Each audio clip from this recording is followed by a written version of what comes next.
Sebentar, saya rekam dulu teman-teman ya. Ini untuk dokumentasi.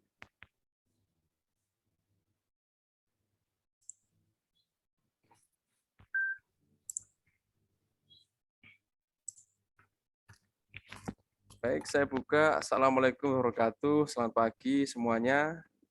Waalaikumsalam warahmatullahi wabarakatuh. Ya, selamat pagi untuk Pak Muhammad Zainal Arifin ya, ini dari Garut, Jawa Barat, jauh sekali. Syukur alhamdulillah pada pagi hari ini, hari Selasa tanggal 20 September 2022, kita bisa ketemu walaupun via virtual atau via daring ya, teman-teman ya. Biasanya kalau dengan Pak Anton hari Jumat pagi pasti semangat ya. Untuk hari ini spesial teman-teman akan mendapatkan ilmu tentang jurnalistik dengan kegiatan apa itu praktisi mengajar langsung diisi oleh Bapak Muhammad Zainal Arifin.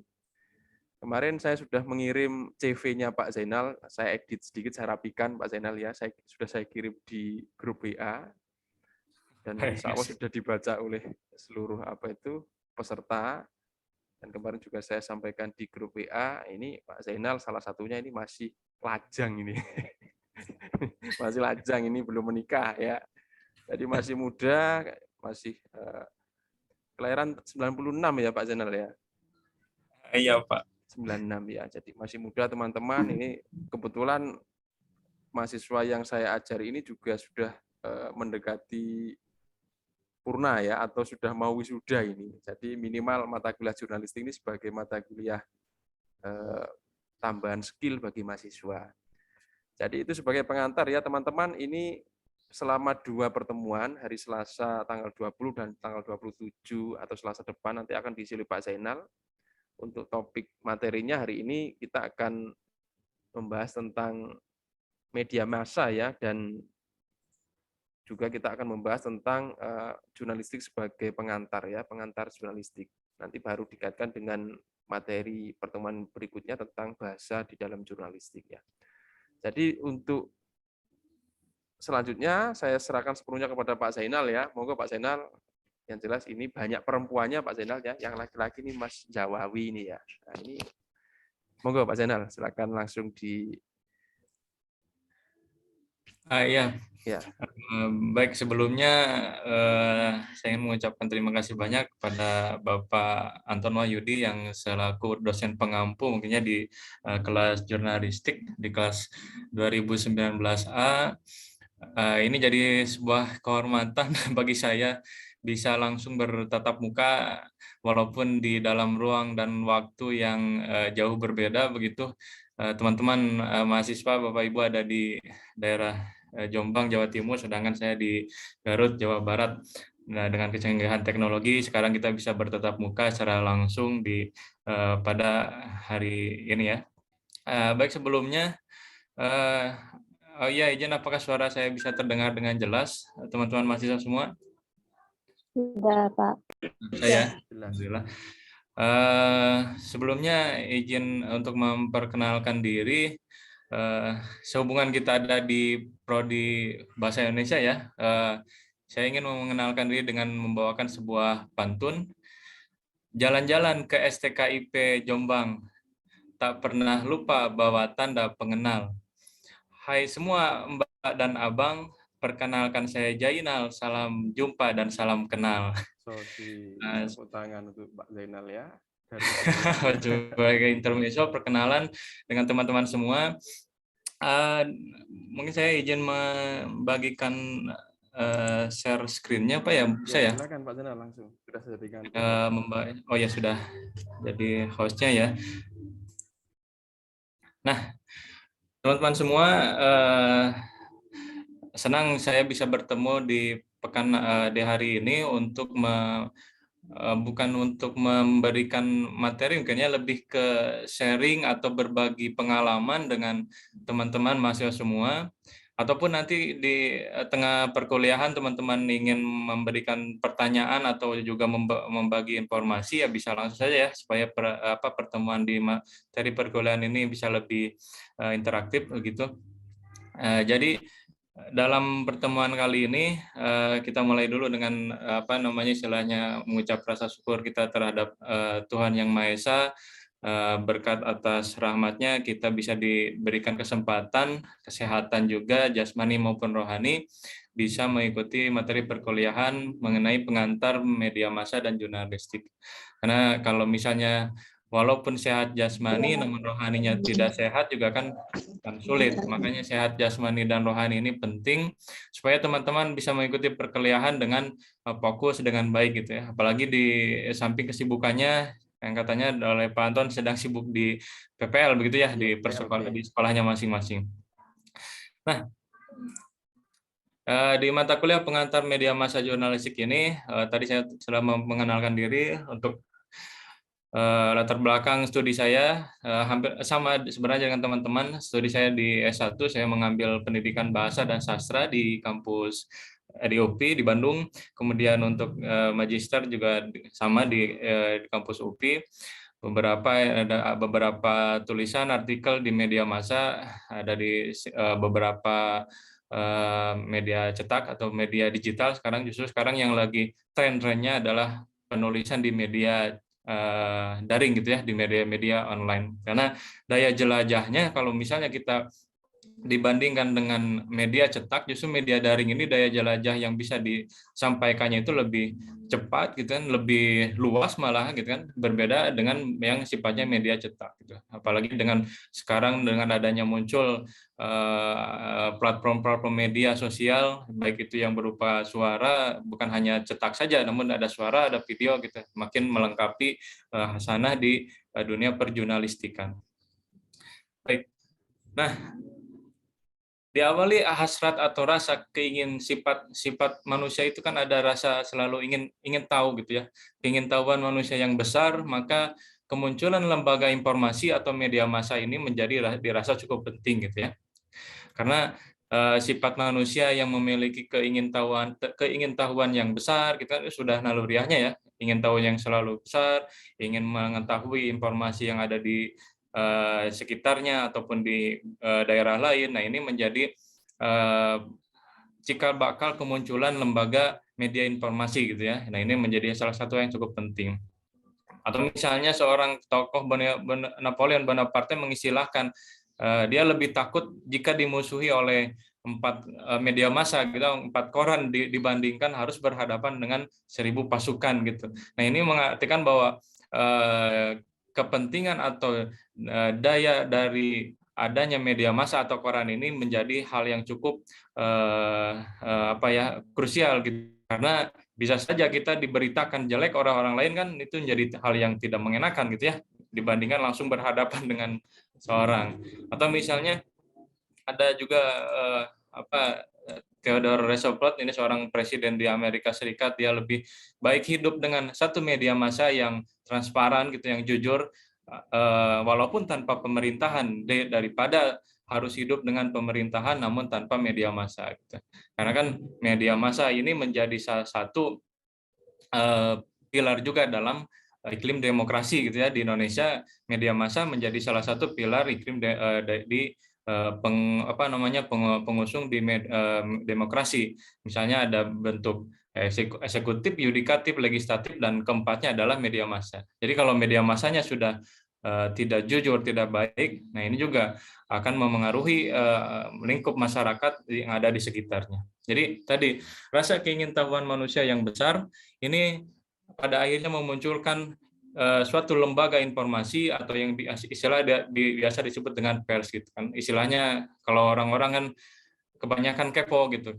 Knowing everything for object gitu kan. Kepo ini jadi istilah dalam bahasa Indonesia, padahal ada pengertian lebih lanjutnya dalam bahasa Inggris gitu ya. Kita bisa mengenal kepo gitu, kamu kepo di sana gitu. Nah, ini adalah beberapa istilah karena naluriah manusia itu ya, memiliki sifat rasa keingintahuan yang besar. Nah, teman-teman mahasiswa sekalian, jadi dalam paparan garis besar perkuliahan di kelas jurnalistik ini,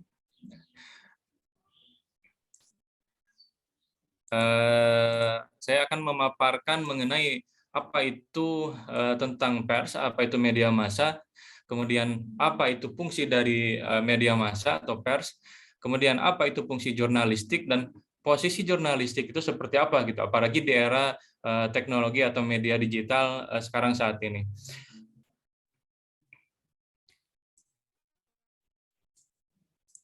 Nah, kita lihat dulu teman-teman mahasiswa sekalian bahwa dari akar usul kata etimologis bahwa pers ini atau media massa ini muncul bisa dalam bahasa Belanda yang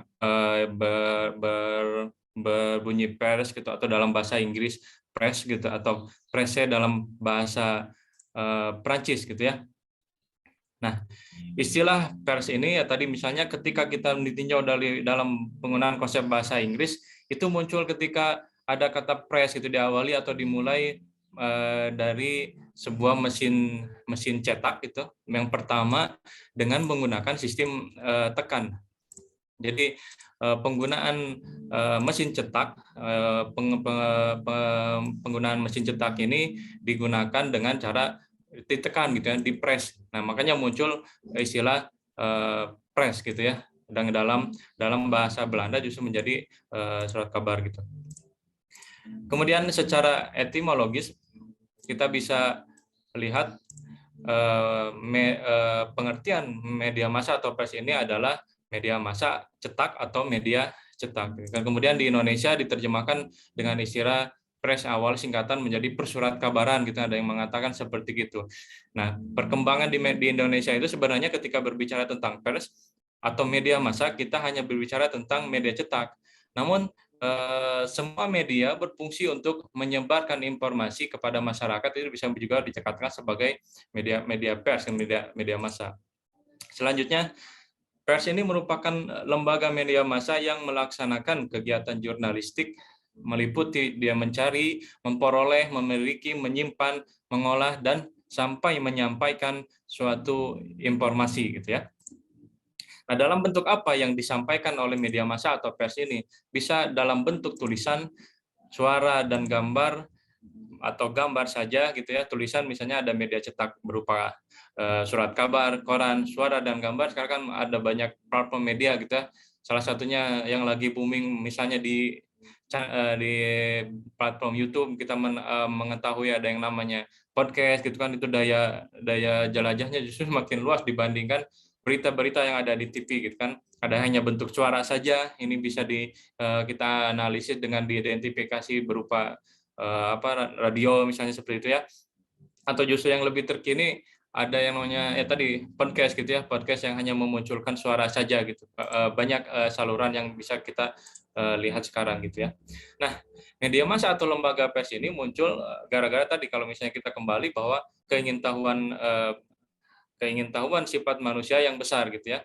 Misalnya dia ingin mengetahui apa sih sebenarnya yang dibicarakan tetangganya, siapa yang bertengkar, atau misalnya ada kasus perceraian tetangganya. Nah, ini keingintahuan manusia yang semakin tinggi, kemudian dia ingin mengetahui dunia di sekitarnya. Nah, rasa ingin tahu ini kemudian terlembagakan istilahnya. Jadi atau lembaga institusi yang melakukan praktek-praktek atau prinsip-prinsip yang berkembang untuk mencari informasi dan menyebarluaskannya kepada masyarakat seperti itu. Jadi untuk memenuhi rasa keingintahuan hasrat manusia itu dilembagakanlah sebuah media massa atau pers gitu ya.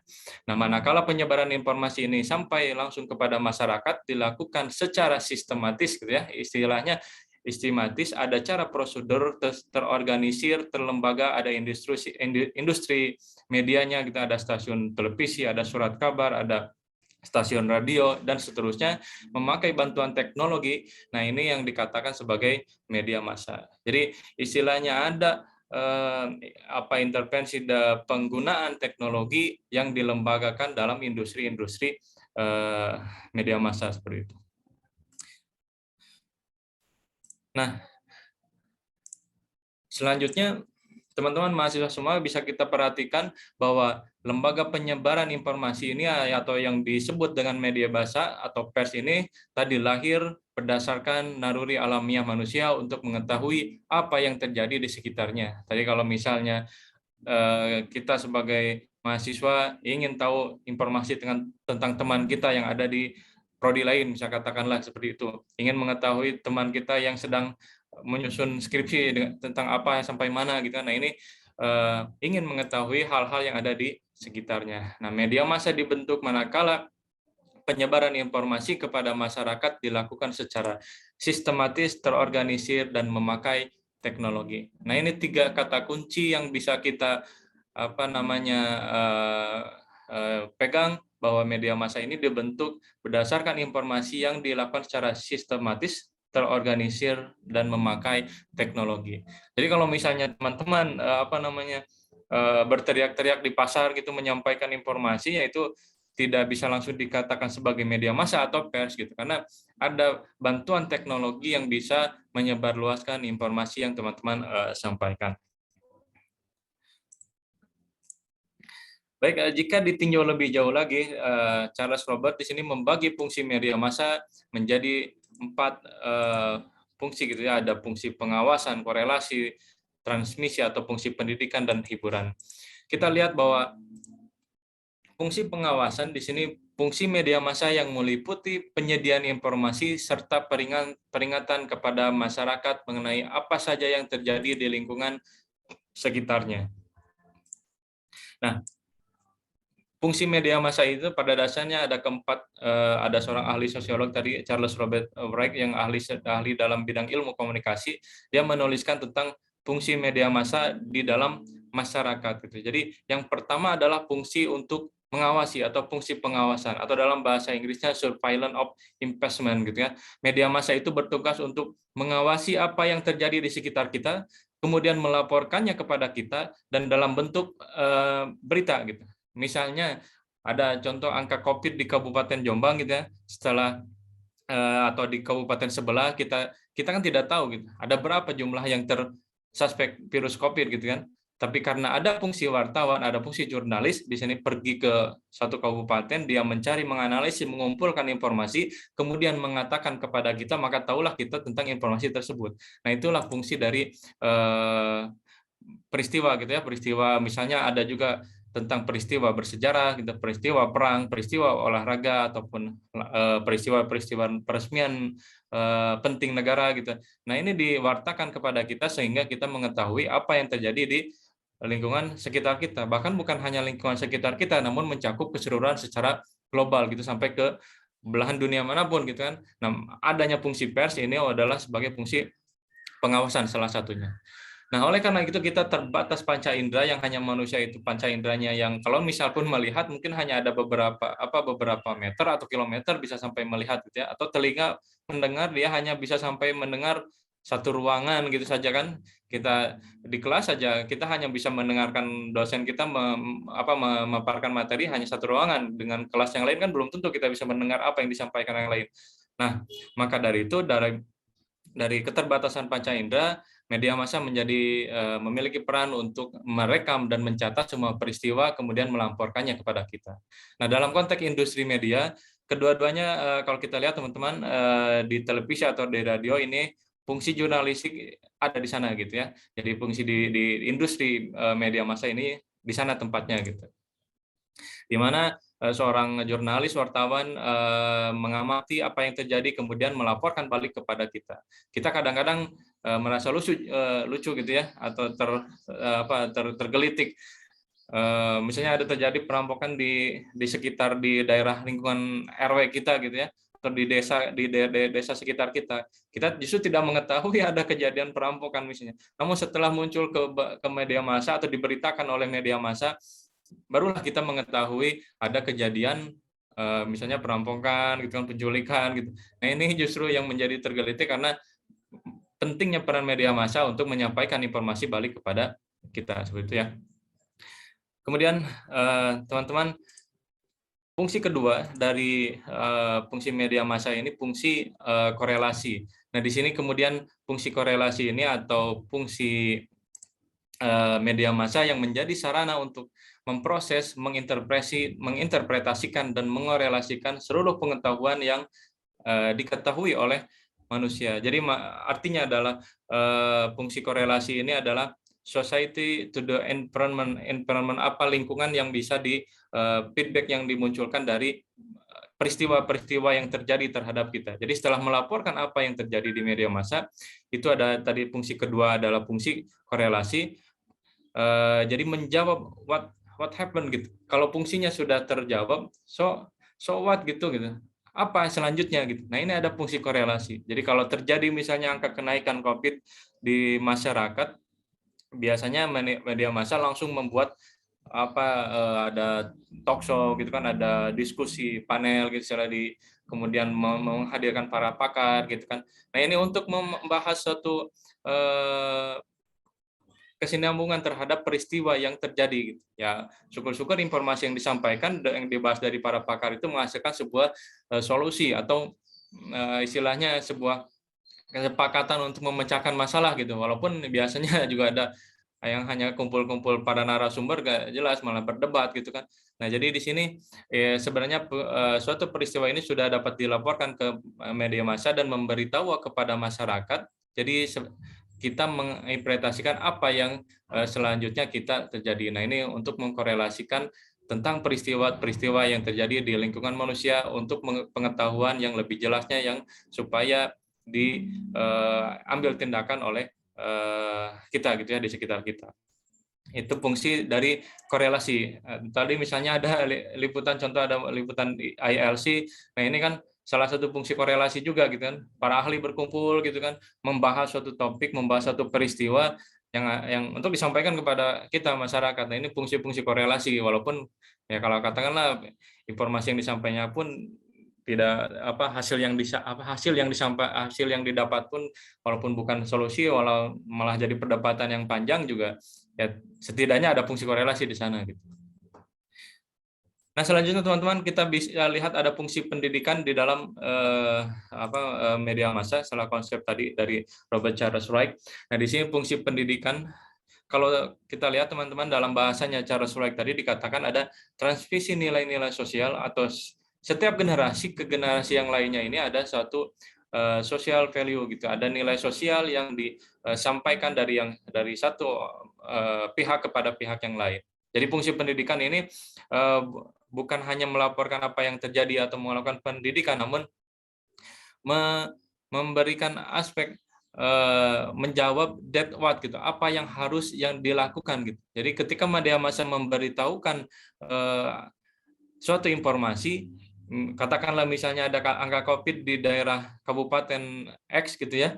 Nah, ini memunculkan suatu tindakan atau apa yang harus dilakukan oleh si penerima pesan gitu. Jadi contoh, katakanlah misalnya di sini ada iklan layanan masyarakat, gitu kan, kita bisa ketika masa-masa COVID dulu gitu kan, kita bisa lihat beberapa iklan yang biasanya dari pemerintah gitu kan, menyampaikan angka COVID di Indonesia mencapai sekian-sekian gitu kan. Ataupun misalnya bisa juga fungsi pendidikan ini berupa fungsi untuk memberikan penjelasan kepada masyarakat gitu kan. Kalau misalnya dulu bisa dikatakan contohnya COVID bisa tertular melalui pandangan mata gitu. Nah, fungsi pendidikan ini dijelaskan, disampaikan hal yang sebenarnya, hal yang sesuai fakta supaya tidak terjadi bias informasi di masyarakat. Nah, ini salah satu fungsinya. Jadi muncul di media massa ini fungsi pendidikan ini memberitahu kepada kita seperti salahnya seperti apa, atau misalnya perkembangannya seperti apa, supaya kita bisa melakukan tindakan terhadap fungsi pendidikan gitu, dari salah satu fungsi dari media massa.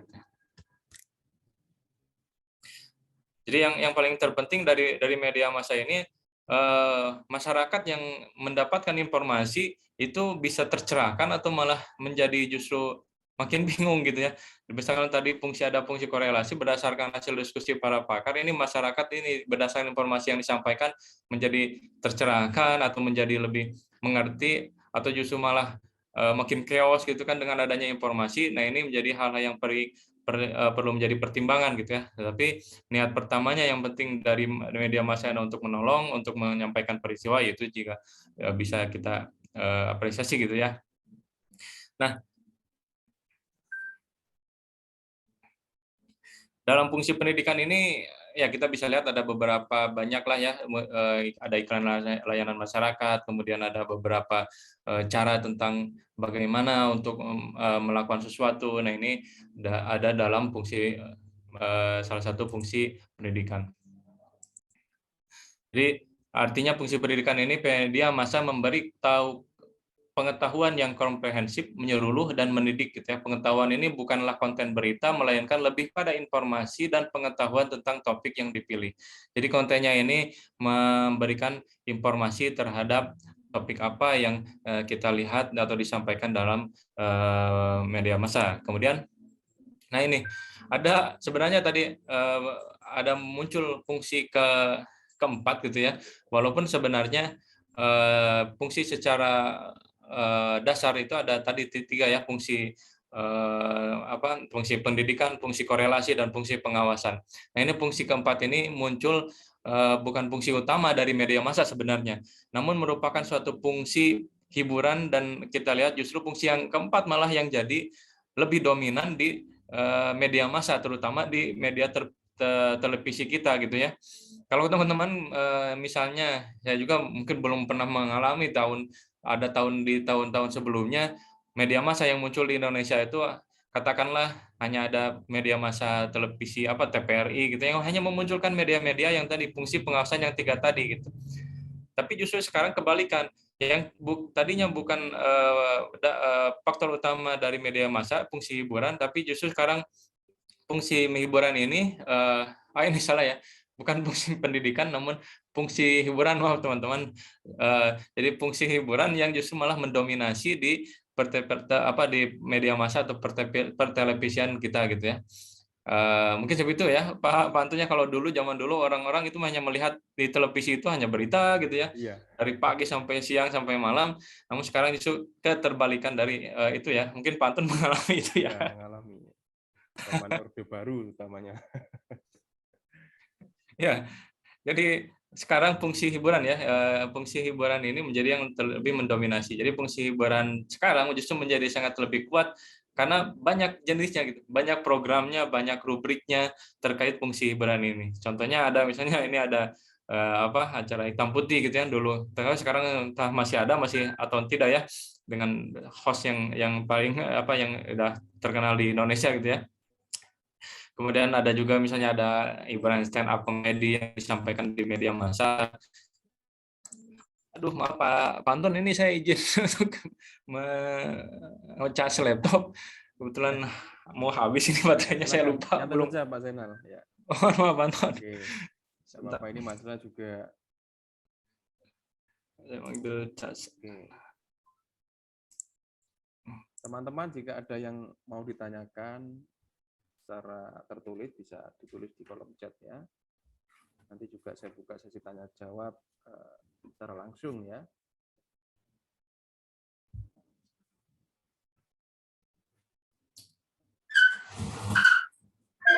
Maaf Pak, suaranya panjenengan kurang terdengar. Oh ya, teman-teman jika ya sudah terdengar Mbak Rina?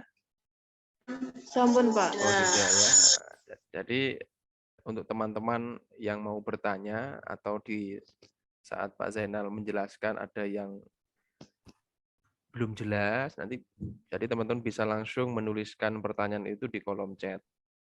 Atau nanti bisa ditanyakan secara langsung ya, melalui interaksi secara langsung ya. Ini banyak sekali yang datang, ada 34 orang ya. Ya.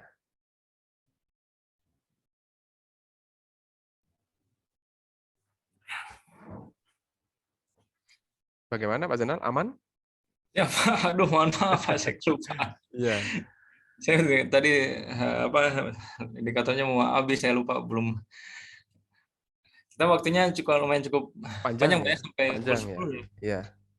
Kayak biasanya saya hanya berkutat di dengan buku teks gitu dengan mengedit, tapi saya harus menyampaikan. Jadi yalah, bisa mungkin teman-teman bisa ketika saya memaparkan, jika ada ingin di-sharing informasinya juga bisa langsung menyanggalah gitu ya ketika saya menyampaikan. Selain dianya tadi sampai di fungsi pendidikan. Mohon maaf, yang tampil di slide saya itu PowerPoint atau apa ya? Saya takutnya ini ada Ini kebocoran. PowerPoint ini Pak Zainal. Ah ya udah ya. Ya, Biasa- PowerPoint. Saya takutnya yang muncul malah buka WA gitu. Enggak. Ya. Ini slide Ah, 10. Ya. Baik teman-teman, kita lanjut lagi ya. Di fungsi pendidikan gitu ya. Nah tadi bahwa yang mendominasi di bukan per television, bahkan hampir beberapa platform, jadi fungsi media yang fungsi hiburan ini yang lebih ditonjolkan. Jadi namun ya sejatinya cukup membantu juga ya fungsi media ini. Jadi secara kalau dalam terminologi sosiologi ada dan ilmu komunikasi sebagai to escape from their problem gitu. Jadi sebagai jembatan untuk melihat sejenak melepaskan dari penat lah gitu ya. Jadi fungsi hiburan dari media massa juga menjadi penting juga sebenarnya gitu ya. Disanding dengan 3 media massa tadi yang disampaikan. Nah, itulah fungsi keempat media massa yang dari Charles Robert Reich yang disampaikan bahwa fungsi-fungsi media massa berdasarkan dari konsep pemahaman apa yang dipaparkan atau disampaikan oleh media massa. Kemudian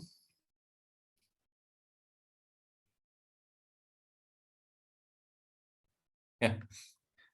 Nah, lalu apa hubungan media massa dan jurnalistik gitu kan, kita berada di kelas jurnalistik.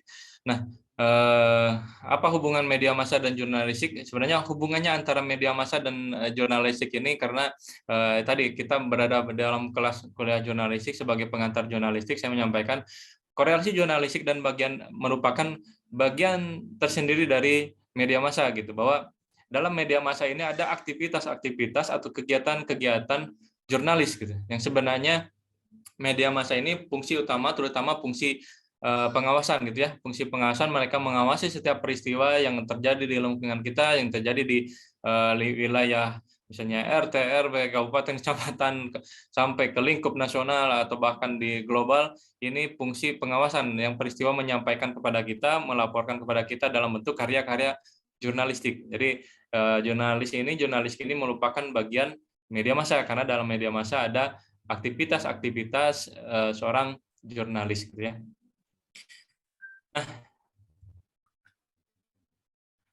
Nah, di sini teman-teman ada contoh konkret hasil cuplikan karya jurnalistik. Ini berapa? Mungkin 1 menit ya, tidak cukup lama. Bisa teman-teman. Antrian ratusan warga untuk mendapatkan BLT BBM terjadi di kantor desa. Suaranya bisa terdengar tidak teman-teman? Terdengar jelas Pak Zainal? Bisa, Pak. Mojo Agung, Kabupaten Jombang, Jawa Timur pada Selasa. Ibu-ibu yang mendominasi antrian ini dengan sabar menanti uang tunai yang dikucurkan pemerintah melalui petugas kantor pos Jombang. Para ibu rumah tangga tersebut menerima BLT BBM Rp150.000 selama 2 bulan atau total Rp300.000. Di tengah ratusan warga yang mendapatkan BLT BBM di Desa Johowinong, ternyata masih ada yang tidak menerima bantuan tersebut. Nyono, warga Desa Johowinong yang tinggal seorang diri di rumah bambu berlantai tanah, hanya bisa pasrah karena tak terdaftar sebagai penerima bantuan pemerintah. Tidak dapat undangan. Untuk undangan ya saya datang ke sana, ke balai desa sana bersama-sama orang banyak gitu. Dan sebelumnya pernah dapat bantuan? Dapat. Tapi kalau untuk bantuan BLT, Tidak dapat. BLT BBM ini nggak dapat? Tidak dapat. Sementara itu di Kecamatan Mojo Agung, Jombang, hingga kini lebih dari 5.000 warga mendapat BLT BBM. Pihak kecamatan setempat mengimbau warga yang berhak menerima bantuan tetapi belum terdaftar agar melapor ke desa setempat untuk diusulkan sebagai penerima bantuan pada bulan berikutnya. Mekanisme seperti sama seperti BLT yang lainnya, tetap pengajuan ke desa, dilanjutkan ke dinas sosial, selanjutnya dikirim atau diverifikasi, setelah itu dikirim ke Kementerian Sosial. Prosedurnya seperti itu. Yono yang bekerja sebagai buruh tani berharap bisa mendapat BLT BBM dari pemerintah seperti warga lain di desanya. Agung Wibowo, Jombang, Jawa Timur.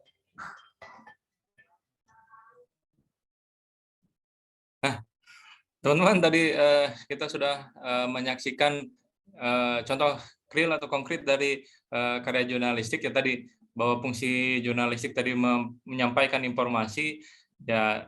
Dengan adanya media massa atau karya dari jurnalis ya setidaknya saya pun tahu gitu kan hal yang terjadi di daerah mana gitu kan, atau salah satu yang di daerah Jombang saya tahu ada penyaluran BBM gitu kan.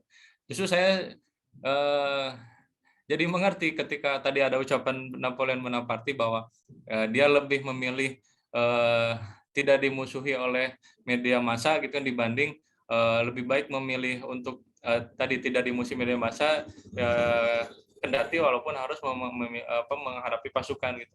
Karena memang tadi kata Pak Anto, saya terjun langsung di bidang PKH.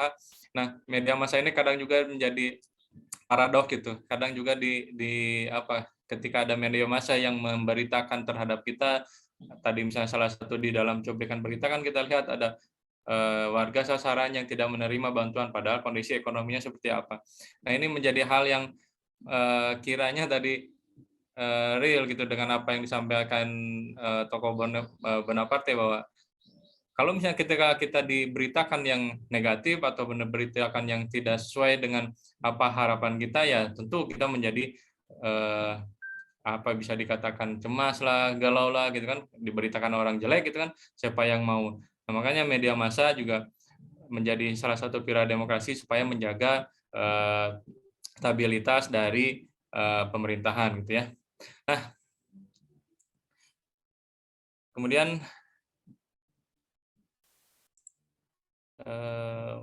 kalau tidak salah ini ya.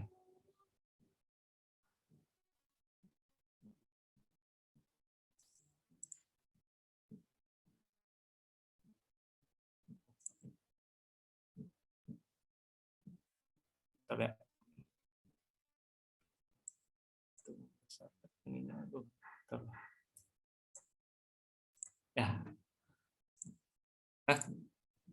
Nah, kita lihat jurnalistik dan dinamika di abad 21 atau di saat ini, bahwa ada beberapa aspek atau mungkin pergeseran dari bentuk media massa di dulu dan sekarang gitu kan, karena berdasarkan perubahan yang cepat, teknologi yang semakin berkembang pesat gitu ya. Kemudian atau katakanlah penjualan handphone gitu kan sekarang berbasis baik itu yang berbasis smartphone gitu kan, telepon pintar yang semakin masif gitu. Nah, perubahan-perubahan yang cepat ini tentu nantinya berimbas juga pada dinamika per media massaan atau pers di saat ini gitu kan, perubahan yang cepat, kemudian informasi yang tiada batas. Memang kita bisa merasakan saat ini informasi yang kita dapatkan justru malah menjadi kebanjiran informasi gitu ya.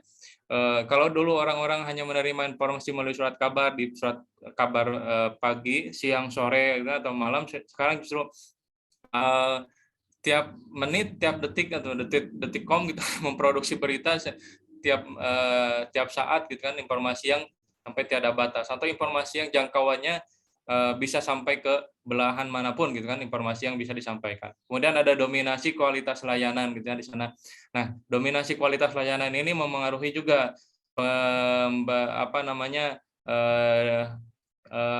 kualitas yang bisa diberikan dari karya-karya media massa. Makanya sekarang media massa yang lama gitu kan, surat-surat kabar yang bentukannya cetak, jika dia tidak melakukan transformasi terhadap dinamika per surat kabar media massa saat ini, ya nantinya juga akan tersisih gitu. Makanya sekarang media massa atau karya-karya jurnalistik makin bersaing, berlomba supaya memberikan kualitas yang terbaik terhadap informasi yang disampaikan gitu ya.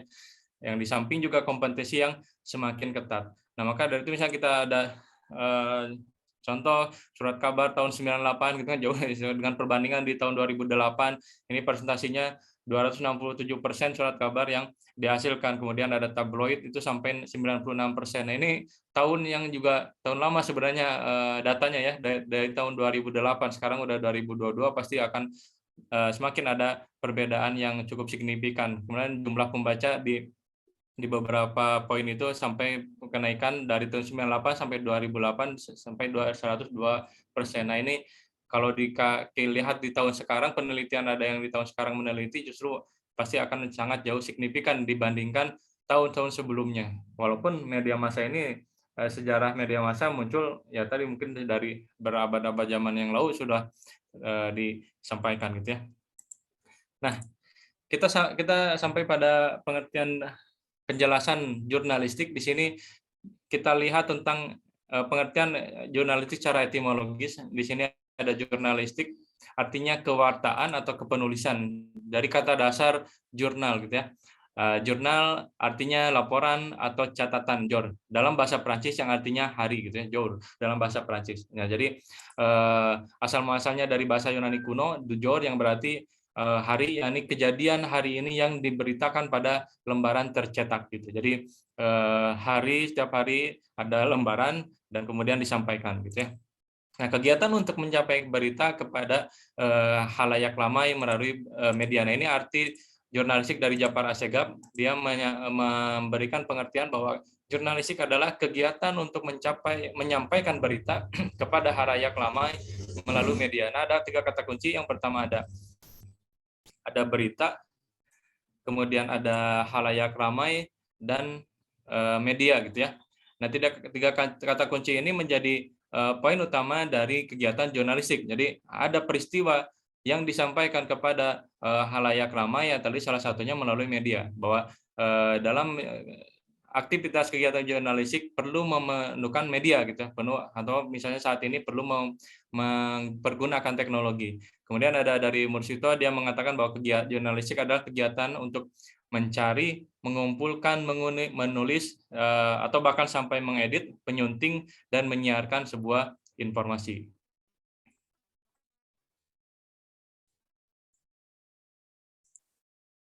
Nah, ada beberapa konsep dasar dari sebagai seorang jurnalis. Sebentar.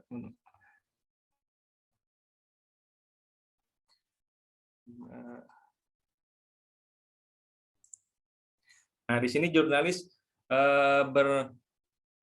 dalam konsep jurnalis sebagai proses. Jadi jurnalis ini adalah aktivitas dalam mencari, mengolah, menulis, dan menyebarluaskan informasi kepada publik melalui media massa. Nah, aktivitas ini dilakukan oleh seorang wartawan atau jurnalis. Nah, ini adalah fungsi jurnalis yang konsep sebagai proses gitu. Jadi proses jurnalis dalam penyebarluasan informasi. Kemudian juga ada konsep jurnalis sebagai teknik.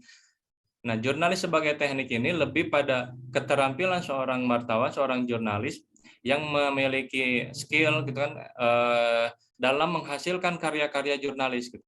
Jadi jurnalis pun perlu untuk memproduksi beberapa karya. Contohnya tadi ada berita, ada artikel gitu kan, ada feature, termasuk keahlian dalam pengumpulan bahan informasi yang disampaikan gitu, diambil atau diperoleh. Misalnya ketika dia meliput suatu peristiwa, ada bentuk reportase, atau dia kemampuan untuk mengumpulkan informasi melalui narasumber, wawancara gitu kan. Makanya ada beberapa etika jurnalis gitu kan, ada kode etik Dewan Pers gitu, supaya melindungi atau mencakup bagaimana dia mengumpulkan informasi. Jadi jangan sampai ketika seorang jurnalis untuk mendapatkan suatu informasi, dia katakanlah memaksa gitu kan seorang narasumber untuk menyampaikan informasi, padahal narasumber tersebut tidak mau. Nah, makanya jurnalis pun perlu memahami atau mengenal tentang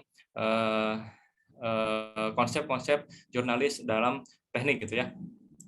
Ada pula kita misalnya melihat ada jurnalis sebagai ilmu. Nah, ini dalam teman-teman sekarang mengkaji di kelas jurnalistik adalah sebagai ilmu. Jadi jurnalis termasuk dalam bidang kajian ilmu komunikasi, yakni ilmu yang mengkaji suatu proses, menyampaikan pesan, gagasan, pemikiran, atau informasi kepada orang lain dengan maksud memberitahu, mempengaruhi, atau memberikan kejelasan. Jadi jurnalis pun bisa dilihat secara konsep keilmuan ya, bidang keilmuan. Nah, konsep-konsep dalam proses jurnalistik ini dari ketiga tadi bisa menjadi suatu kesatuan yang kiranya teman-teman bisa miliki gitu ya. Walaupun nanti ketika tadi teman-teman terjun ke menjadi seorang pendidik atau seorang guru gitu kan, tidak menutup kemungkinan fungsi-fungsi atau konsep seorang jurnalis ini pun bisa tetap dipakai gitu. Karena apalagi teman-teman di prodi pendidikan bahasa Indonesia pastinya nanti biasanya akan diandalkan dalam hal bidang kejurnalistikan gitu kan. Bahkan sampai ada biasanya di sekolah ada kegiatan ekstrakurikuler yang berkaitan dengan jurnalistik gitu. Nah, pemahaman tentang keilmuan jurnalistik kalau misalnya teman-teman sudah memiliki ya nantinya bisa membantu teman-teman gitu ya. Kemudian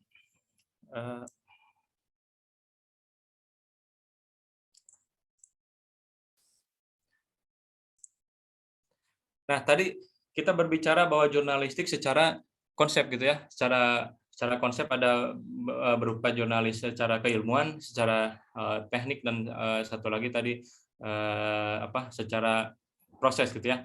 Nah, dari jurnalistik secara praktis ini, jurnalistik adalah seorang proses pembuat informasi atau media yang menyebarluaskan melalui media massa. Jadi pengertian jurnalistik secara praktisnya adalah pembuatan informasi atau pembuat hasil informasi atau pencari informasi yang menyebarluaskan melalui media massa.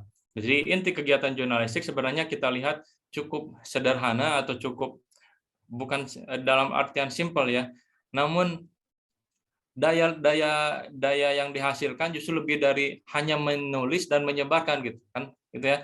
Kalau misalnya kata orang hati-hati dengan lisanmu gitu ya. Nah, sekarang juga dalam karya jurnalistik pun sama gitu. Hati-hati dengan apa yang disampaikan, hati-hati dengan tulisanmu gitu kan. Hati-hati dengan apa yang kamu tulis dan ketik gitu. Atau sekarang hati-hati dengan apa yang kamu tulis di status gitu, di status WhatsApp gitu misalkan, katakan seperti itu. Karena inti jurnalistik walaupun hanya menyebarluaskan, namun sebenarnya ada hal kompleks atau rumit yang saling tarik-menarik dalam berbagai kepentingan gitu dalam jurnalistik ini. Jadi terdapat beberapa misalnya idealisme seorang jurnalistik ini perlu juga dilihat gitu ya.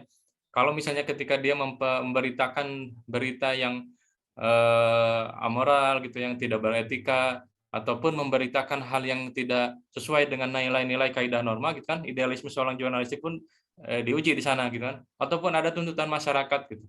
Tuntutan masyarakat di masyarakat luas yang menuntut untuk memberitakan demo tahun 2000 sekian gitu kan. Dulu-dulu kan ada ramai ya.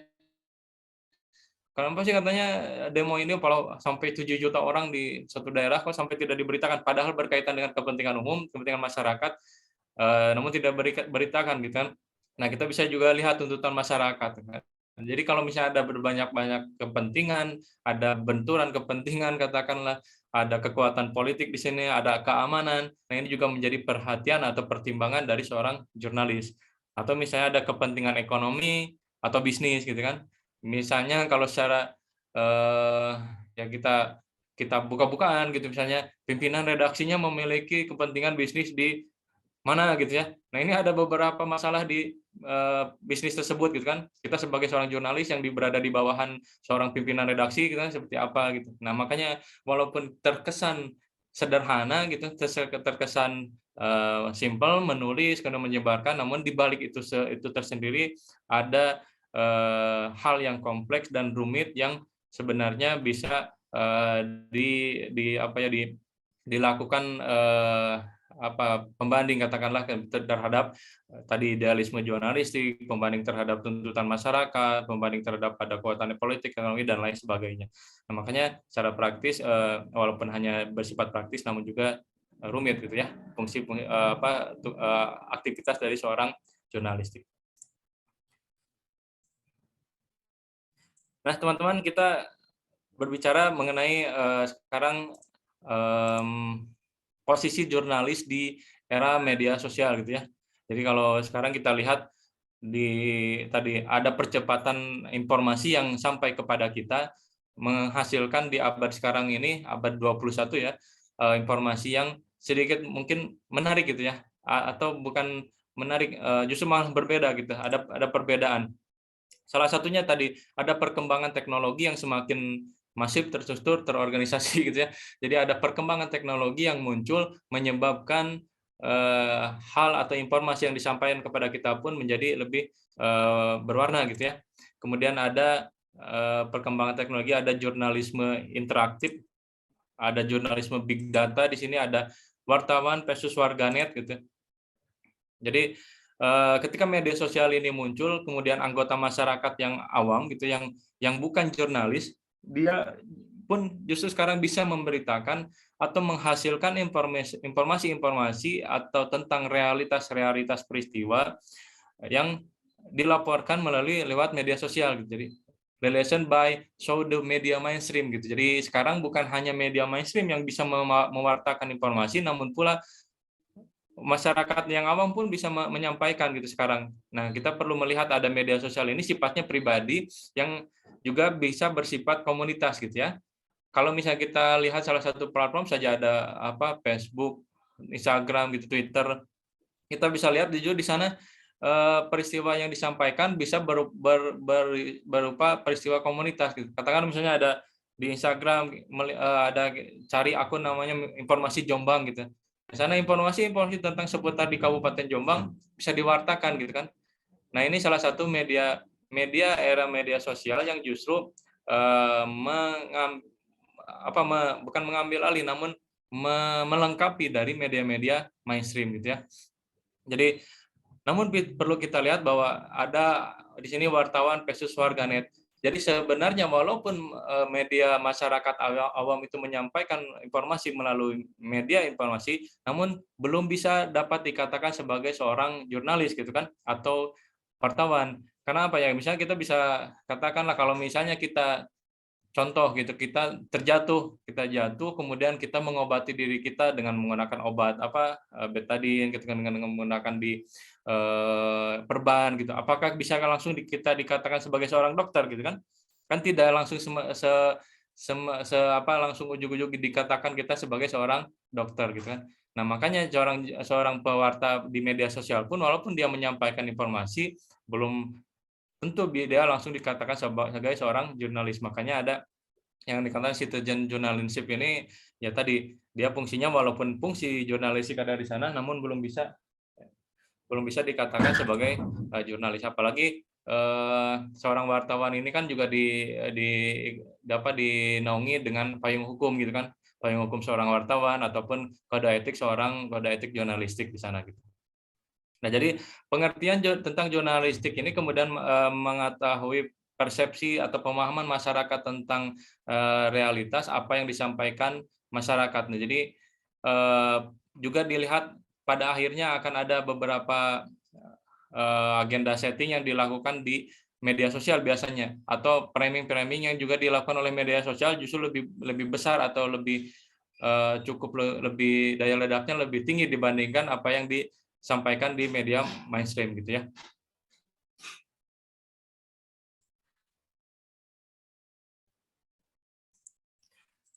Baik, selanjutnya teman-teman, mahasiswa sekalian, hal yang bisa dilihat dari produk jurnalis itu utamanya adalah sebuah berita. Nah, kita lihat berita dan nilai berita atau news value yang bisa dihasilkan dari seorang jurnalis. Jadi salah satunya ini bentuk berita gitu ya. Kalau secara umumnya jurnalis yang menghasilkan berita. Jadi berita secara definitif merupakan laporan tentang fakta atau ide terkini yang dipilih oleh staf redaksi suatu harian untuk disiarkan, yang dapat menarik perhatian pembaca tentunya. Jadi berita ini bukan hanya suatu laporan peristiwa, namun biasanya ada juga pemilihan berita mana yang disampaikan. Jadi entah karena itu luar biasa, entah karena itu pentingnya atau akibat yang bisa dihasilkan, atau entah pula karena yang mencakup segi human interest gitu. Seperti misalnya yang tadi kan berita juga harus menarik, seperti berita humor, emosi atau ketegangan. Nah, di sini ada istilah misalnya bad news is good news gitu. Berita yang bukan berita yang jelek, namun berita yang sifatnya berkonotasi negatif justru menjadi berita yang bagus gitu. Jadi karena berita-berita yang disampaikan ini nantinya menjadi pilihan oleh dari staf redaksi atau dari redaktur di sebuah media massa. Nah, nilai-nilai berita yang bisa dihasilkan di sini ada meliputi beberapa hal ya. Kita bisa lihat nilai-nilai berita yang bisa dilihat ini bersifat signifikan gitu. Jadi berita yang disampaikan memiliki peristiwa-peristiwa atau kemungkinan penting yang terjadi. Jadi mempengaruhi kehidupan orang banyak tidak gitu. Biasanya seperti itu. kalau misalnya memiliki akibat terhadap kehidupan pembaca atau tidak gitu. Jadi peristiwa-peristiwa nilai berita ini juga harus penting gitu. Kalau misalnya tidak penting ya tidak akan menjadi berita. Kemudian peristiwa yang cakupannya besar atau magnitudenya besar. Kejadian yang menyangkut misalnya angka orang-orang banyak bersifat kolosal gitu, bersifat banyak. Nah, ini biasanya diangkat menjadi nilai sebuah berita. Kemudian ada juga nilai berita yang berkaitan dengan waktu. Jadi berita ini kan tadi ada liputan tajam, terpercaya, akurat gitu kan, terkini gitu. Nah, ini karena berkaitan juga dengan waktu. Nah, kalau berita-berita yang hangat gitu kan, menyangkut hal yang baru terjadi, apalagi up to date istilahnya. Nah, ini paling juga penting juga untuk diangkat menjadi berita nantinya. Selain itu juga proximity atau dekat gitu. Nah, peristiwa-peristiwa atau kejadian yang memiliki kedekatan dengan pembaca yang memengaruhi emosionalitas atau psikologi dari pembaca. Kalau misalnya kita contoh seperti ini, ada kenaikan bahan bakar minyak di pom bensin mini di daerah dekat rumah kita, apakah itu akan jadi berita gitu kan? Belum tentu ya menjadi sebuah berita gitu kan. Tapi kalau misalnya ada berita tentang kenaikan harga BBM se-Indonesia gitu kan. Nah, walaupun jauh namun dekat dengan kita karena biasanya kita memakai BBM, nah akhirnya diangkat menjadi sebuah berita gitu. Atau misalnya kebutuhan kenaikan bahan makanan pokok gitu kan, kemarin minyak goreng yang lagi ramai gitu kan dari mana kita misalnya memperhatikan tentang kenaikan minyak goreng ya, tapi karena dekat dengan kita minyak goreng pun dinaikkan beritanya sampai beberapa lama gitu kan. Nah, selanjutnya ada prominence atau tenar gitu ya. Nah, prominence ini berkaitan dengan menyangkut hal atau orang yang terkenal yang sangat dekat dikenal oleh pembaca. Teman-teman, kalau misalnya kita lihat artis gitu kan, selebritis terkenal melahirkan, misalnya teman-teman mengenal Raffi Ahmad gitu, melahirkan anak kedua gitu. Nah, ini diangkat menjadi sebuah berita yang disampaikan di media televisi gitu. Padahal tetangga kita pun yang di samping rumah kita sama-sama melahirkan. Kenapa nggak diangkat menjadi berita gitu kan? Nah, ini karena ada sifat ketenaran atau prominence dari nilai berita.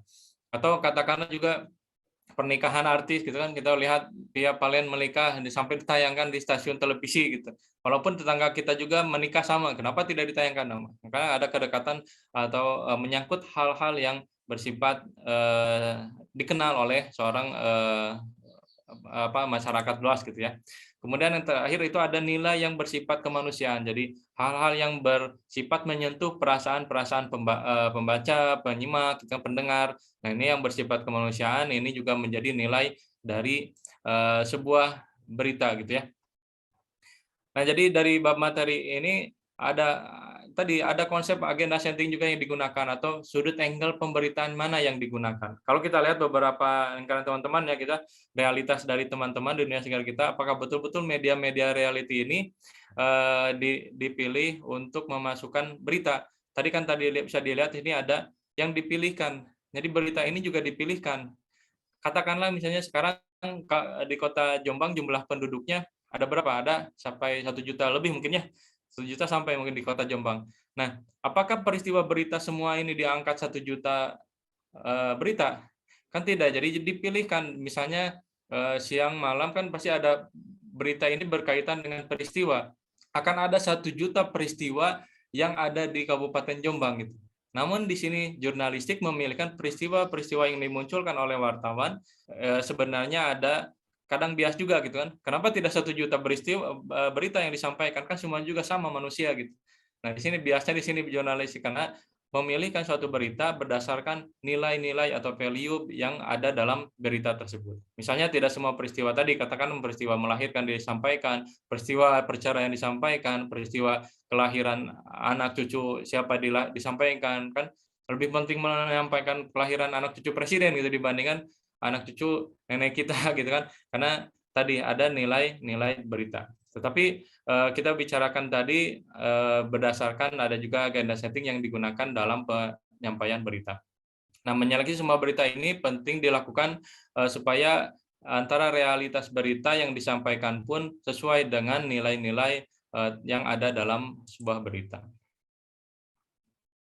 Nah, teman-teman,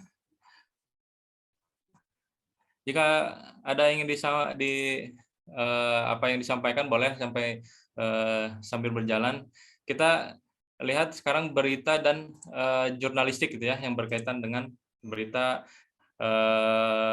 tentang jurnalistik. Berita ini menjadi sebuah laporan atas peristiwa yang dimuat atau disiarkan di media massa tadi, penelitian tadi. Jadi sebuah peristiwa ini dimuat di media massa sebagai berita apabila dianggap mempunyai nilai-nilai berita atau syarat yang disiarkan sebagai fit to publish gitu. Jadi fitur-fitur untuk bisa disampaikan kepada pembacanya itu ada gitu. Nah, itu fit to publish. Jadi kita berbicara tentang apa sih yang dimaksud dengan berita, laporan peristiwa apa yang dipilihkan menjadi berita gitu. Berita sendiri itu diceritakan wartawan itu seperti apa. Nah, namanya cerita laporan peristiwa ini diungkapkan misalnya teman-teman ditanya oleh seorang dosen gitu, kamu dari tadi misalnya dari teman-teman tadi bangun tidur sampai sekarang mengikuti perkuliahan, peristiwa apa saja yang dijalani gitu kan?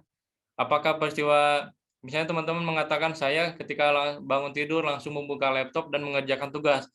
Kan sebenarnya itu gombalan saja ya gitu kan. Sebenarnya peristiwa-peristiwa bahkan ada yang dilewati. Namun teman-teman memilih itu karena berkaitan juga dengan siapa yang menanya gitu kan. Nah, ini dosen saya yang nanya gitu. Supaya kegiatan terlihat rajin gitu. Tadi bangun tidur. Padahal kan ketika bangun tidur kita biasanya menguap dulu muka mata atau bahkan ke toilet dulu gitu kan. Kamar mandi. Jadi tadi dari seorang wartawan tadi memilihkan sebuah berita ya tadi supaya nilai berita yang termuat dalam unsur berita tersebut ada gitu ya. Jadi mungkin kita akan berusaha menjelaskan perspektif kita berdasarkan siapa yang sasaran kita, kemudian apa kepentingan kita biasanya. Nah, walaupun biasnya dari seorang jurnalis juga ada di sana gitu. Nah, jadi prinsip-prinsip dalam aktivitas jurnalistik tadi perlu juga, walaupun tadi ada bentuk pemilihan penyampaian berita, perlu juga ada yang sifatnya faktual, aktual, terverifikasi, kita aktual dan terverifikasi beritanya. Jangan sampai berita yang dimuat atau yang kita pilihkan justru berita-berita yang hoax itu katakanlah, atau berita-berita palsu, berita-berita bohong. Nah, ini menjadi hal yang perlu dicermati bagi seorang jurnalis gitu ya. Jangan sampai berita yang disampaikan justru menjadi malah membuat masyarakat bingung, chaos ataupun menjadi kacau gitu karena berita yang disampaikan justru tidak benar. Nah, makanya prinsip-prinsip dalam aktivitas jurnalis ini juga perlu adanya proses berimbangan. Jadi berimbang, tidak menitikberatkan atau mendukung salah satu pihak gitu kan. Katakanlah misalnya pemberitaan tentang pemilihan presiden gitu kan. Seorang jurnalis juga dituntut untuk bisa berimbang dalam memberitakan sebuah peristiwa. Karena nantinya jika dia tidak memegang teguh prinsip-prinsip jurnalistik, akhirnya media itu sendiri yang akan misalnya diblokir atau di-ban sama masyarakat gitu kan. Tahun-tahun kemarin misalnya kita melihat di televisi, jangan melihat televisi yang A, lebih baik memilih televisi yang B karena pemberitaannya seperti ini gitu kan. Nah, ini juga pentingnya sebuah keberimbangan dari media massa atau seorang jurnalis, karena nanti juga seorang pembaca atau penyimak itu juga bukan tong kosong gitu. Mereka pun memiliki wawasan pengetahuan sebelum dia mendapatkan sebuah informasi. Dan juga seorang jurnalis ketika dia dalam menjalankan prinsip-prinsip jurnalistik bebas dari opini seorang jurnalis gitu. Jadi jangan sampai opini juga ikut turut hadir dalam pemberitaan, karena kan pemberitaan sebenarnya lebih pada hal yang bersifat faktual berdasarkan data dan fakta yang ada seperti itu. Nah, wartawan pun tadi ketika memilih-milih fakta ini bisa disampaikan melalui menjawab konsep 5W 1H-nya bisa dijalankan gitu ya. Nah, kemudian tidak termasuk berita ini dilaporkan atau menyampaikan semua berita.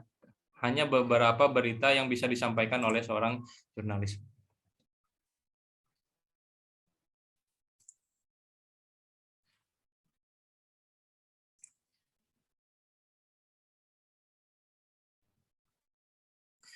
Nah, teman-teman, di sini kita masuk pada pemaparan tentang unsur-unsur mengenai berita ya. Jadi unsur-unsur berita ini ya sebagaimana kita biasanya kita sudah mengetahui bahwa unsur-unsur berita konsep 5W1H ini atau adik Simba gitu, apa, siapa, di mana, menjadi unsur-unsur yang tentu perlu ada dalam pemuatan berita. Jadi ketika kita misalnya mencari berita, ini ada beberapa poin yang bisa kita lihat dalam proses memperoleh berita. Nah, biasanya yang pertama dia berita berupa tindakan di ruangan berita. Jadi newsroom, surat kabar yang memberikan briefing atau tugas-tugas liputan. Jadi biasanya untuk mencari berita seorang jurnalis ini di briefing dulu gitu di ruangan pemberitaan. Jadi ketika misalnya seorang redaktur memerintahkan cari sebuah berita di wilayah X gitu, liput tentang peristiwa-peristiwa B. Nah, itu adalah proses briefing yang dilakukan pada seorang jurnalis. Kemudian biasanya ada juga bentuk regulator kontak, atau misalnya seorang jurnalis perlu memiliki kontak informasi seorang informan gitu. Jadi ketika dia terjun ke lapangan untuk mencari sebuah peristiwa, pastikan juga seorang jurnalis itu atau seorang wartawan sudah memiliki informer yang bisa kita hubungi gitu. Jadi kemana nih, ke siapa nih informasi yang bisa kita cari gitu. Karena seorang jurnalis ya bisa melihat sisi berita dari beberapa sudut pandang gitu kan, bahkan bisa dari sudut narasumber yang A, narasumber yang B, yang C, yang nantinya bisa dipakai untuk mengumpulkan informasi dalam berita. Kemudian ada juga tips dalam mencari berita, kita bisa melihat atau memperoleh petunjuk mengenai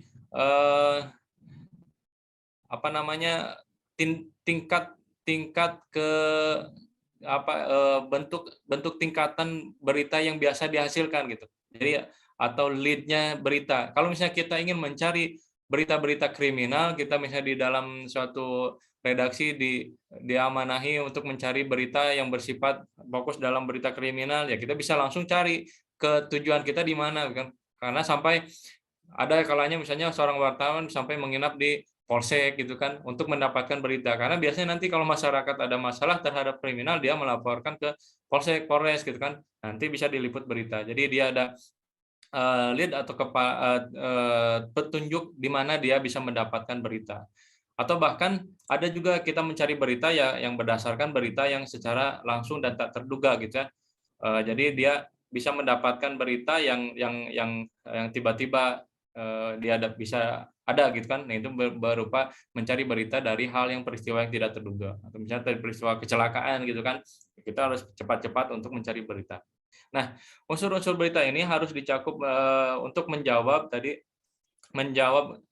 when berdasarkan atau misalnya kita dari what gitu ya, dari apa atau siapa atau pelaku gitu kan, atau korban dalam suatu kejadian atau peristiwa. Nah, ini hal yang mencakup mengenai apa gitu ya. Kemudian who atau siapa. Nah, siapa ini mengandung fakta-fakta atau berkaitan dengan setiap orang yang terlibat dalam suatu kejadian. Jadi siapa saja yang terlibat dalam suatu kejadian, nah ini masuk dalam aspek who ini ya, siapa. Jadi kalau misalnya tadi, atau katakanlah sekarang yang sedang ada tren-trennya kasus itu apa, Ferdy Sambo gitu kan, kita bisa lihat kalau seorang jurnalis bukan hanya pandai meliput suatu peristiwa besarnya, namun juga melihat sisi-sisi lain dari berita itu sendiri gitu kan. Kalau misalnya yang terlibat dalam kasus pembunuhan itu ada ajudannya, ada siapanya, kita bisa lihat jurnalis misalnya memunculkan judul berita sisi lain kehidupan ajudan presiden gitu kan, masa kecilnya ini gitu. Nah, ini sebenarnya unsur-unsur siapa yang terlibat dalam suatu kejadian itu pun diberitakan gitu kan. Siapapun yang terlibat dalam suatu peristiwa itu yang diceritakan, diangkat. Termasuk misalnya ada terkait nama, usia, pekerjaan, jabatan, atau atribut-atribut lain yang melekat terhadap orang pelaku yang ada dalam berita ini juga masuk gitu. Kemudian unsur di mana. Nah, ini menyangkut lokus atau tempat kejadian berita itu terjadi atau ditemukan. Nama atau harus bisa diidentifikasi dengan jelas gitu. Jadi jangan sampai walaupun terlihat sederhana, gampang gitu kan tempatnya di mana, namun perlu diidentifikasi secara jelas. Jangan sampai tempat yang kita munculkan dalam menyampaikan suatu berita ini ada biasnya gitu kan. Jadi akan lebih baik apabila karakteristik dari tempat ini juga diberitakan supaya tidak adanya bias. Kemudian bagaimana ini berkaitan dengan waktu kejadian yang memungkinkan perkara itu terjadi berkaitan dengan kejadian tersebut. Nah, ini bagaimana? Kapan? Nah, ini kapan terjadinya? Tadi kan ada di mana, kemudian kapan, dan mengapa. Nah, mengapa, bagaimana ini berkaitan dengan fakta yang berkaitan dengan proses kejadian yang diberitakan bagaimana terjadinya, kemudian bagaimana atau misalnya ada kasus pembunuhan, bagaimana pelaku melakukan kasus tersebut gitu kan, atau bagaimana korban mengalami nasibnya gitu. Ada sudut pandang bagaimana gitu, peristiwa seperti apa yang terjadi gitu. Nah, ini unsur-unsur berita yang bisa teman-teman lengkapi dalam menuliskan suatu peristiwa. Nah, selanjutnya ada 5 pokok dalam poin-poin menulis berita ya. Ada 5 pokok dalam menulis berita. Yang pertama, laporan berita bersifat menyeluruh atau komprehensif. Nah, ini perlu kiranya berita yang disampaikan bukan berita yang tanggung gitu, berita yang tapi justru sekarang menjadi andalan dari produk-produk karya di media daring gitu. Jadi berita yang disampaikan justru karena kan sifat berita itu perlu masif ya, terseluruh. Namun karena kecepatan informasi berita yang disampaikan, sekarang para jurnalis berebut bagaimana caranya untuk menyampaikan berita paling duluan gitu. Jadi berebut siapa yang duluan. Makanya ketika misalnya kita menulis ada kasus, katakanlah misalnya ada kasus pembunuhan, diberitakan dulu misalnya sekarang pembunuhannya apa. Nah, motifnya biasanya karena belum dimunculkan, motifnya belakangan gitu kan, belum ada. Padahal laporan berita bersifat menyeluruh. Nah, ketika hal yang belum disampaikan ini menjadi istilahnya hutangnya para jurnalis, karena sifatnya berita harus menyeluruh, jangan sampai hanya setengah-setengah dalam memberitakan. Kalau setengah dalam memberitakan ya fungsi jurnalisnya di sana tidak relevan lagi gitu ya. Kemudian mengikuti gaya menulis berita. Nah, nanti kita bisa mungkin dalam pertemuan berikutnya gaya bahasa jurnalistik seperti apa, gaya-gaya dalam menulis berita itu seperti apa. Karena nantinya tentu kita akan membedakan proses penulisan atau proses kreativitas dalam menulis karya jurnalis dengan menulis misalnya bidang akademik gitu kan. Nah, ini ada beberapa hal yang perlu kiranya menjadi perhatian dalam menulis suatu berita. Kemudian di sini ada penggunaan tepat bahasa dan penggunaan tepat tata bahasa. Nah, ini kiranya juga menjadi makanan sehari-hari dari teman-teman ya. Teman-teman berada di program di jurusan bahasa, ini harus menjadi makanan sehari-hari atau makanan pokoknya. Jangan sampai ketika tata bahasa yang kacau balau ini masuk dalam karya-karya jurnalis gitu kan. Karya-karya jurnalis ini karya-karya yang dibaca atau dilihat oleh banyak orang ya, bukan hanya dari 1-2 orang lagi, namun bisa sampai puluhan ribu bahkan jutaan. Nah, kalau misalnya dari hal kecil saja, ketepatan bahasa gitu kan, ketepatan tata bahasanya tidak benar. Nah, ini menjadi PR tersendiri bagi seorang jurnalis. Yang jangan sampai ada penggunaan kebahasaan yang tidak sesuai dengan, apalagi kalau sekarang kan dengan EYD ya, kembali lagi dengan pedoman EYD, perlu juga diperhatikan dalam pokok-pokok menulis berita. Nah, ini ekonomi kata harus diperhatikan ya, tentu seorang penulis biasanya di surat kabar gitu ya. Ya, di surat kabar kan berhubungan juga dengan rubrik, misalnya di rubrik X itu jumlah katanya berapa, karena nanti berkaitan dengan layout keseluruhan dari media cetak tersebut gitu kan. Biasanya kalau misalnya dia batasi di majalah harus ada 50 halaman ya, nanti disesuaikan dengan ketentuan-ketentuan yang digunakan. Jadi ke ekonomi kata ini berkaitan juga tadi dengan ketentuan-ketentuan yang di media itu sendiri usung gitu ya, pergunakan. Nah, terakhir juga ada tentang gaya penulisan. Nah, gaya penulisan berkaitan juga tadi dengan bahasa-bahasa dalam media jurnalis itu seperti apa, media massa tentu memiliki gaya kepenulisan tersendiri ya, dibandingkan dengan penulisan yang lain. Nah, ini haruslah hidup. Jadi maksudnya dalam menulis sebuah karya jurnalis ini tentu tidak ketika dibaca tidak menimbulkan monoton gitu kan, tidak seperti di lingkungan akademik atau misalnya lingkungan lainnya atau teks pidato gitu kan. Penulisan dalam pokok menulis berita ini haruslah hidup ya, termasuk juga memuat dalam seluruh aspek berita gitu kan, tadi 5W1H-nya harus masuk gitu. Jadi menarik ini adalah karya penulis dalam pokok berita ini perlu kreativitas, daya imajinasi, daya kemampuan merangkai sebuah kata atau kalimat pun juga diperlukan, karena dalam menulis berita proses kreativitas menulis berita supaya menampilkan daya imajinasi seorang pembaca juga diperlukan gitu ya. Nah, ini ada 5 pokok 6 ya, di sini bukan 5. Ada 6 pokok cara menulis berita menurut Djafar Assegaf. Djafar Assegaf ini salah satu wartawan senior ya di Indonesia yang menggeluti tentang jurnalistika. Nah, teman-teman, di sini ada format berita langsung biasanya yang hasil karya jurnalistik ini kan yang berkaitan tadi dengan konsep 5W1H tadi, ini teraplikatifkan dalam format berita langsung atau berita straight news gitu ya. Jadi cerita berita langsung ini adalah berita yang paling mudah dikenali berdasarkan permulaan berita. Jadi setelah judul, dia biasanya diikuti dengan keterangan tempat, disusul dengan nama penerbit gitu kan. Misalnya di sini ada ketika di atasnya judul, di bawahnya langsung Jakarta di mana tempatnya, kemudian penerbitnya siapa, Tempo, atau misalnya Jakarta Kompas gitu kan. Jadi berita straight news ini berita-berita yang biasa kita langsung temui karena jadi keterangan ini lazimnya disebut sebagai timeline. Jadi berita straight news ini juga bisa dilihat berdasarkan struktur pembangun unsur berita, ada berupa headline, judul berita, kemudian ada lead atau teras beritanya, kemudian juga ada perangkainya. Nah, ini biasa unsur 5W1H-nya sudah masuk.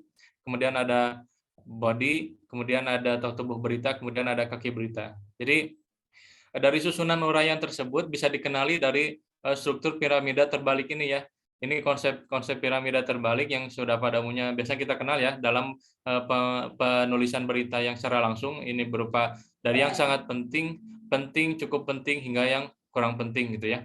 Jadi ada dari judul, lead, body, sampai penutup. Nah, di lead ini merupakan biasanya pekerjaan yang paling tersulit di teras berita ini. Cara untuk kita membuka sebuah berita gitu ya.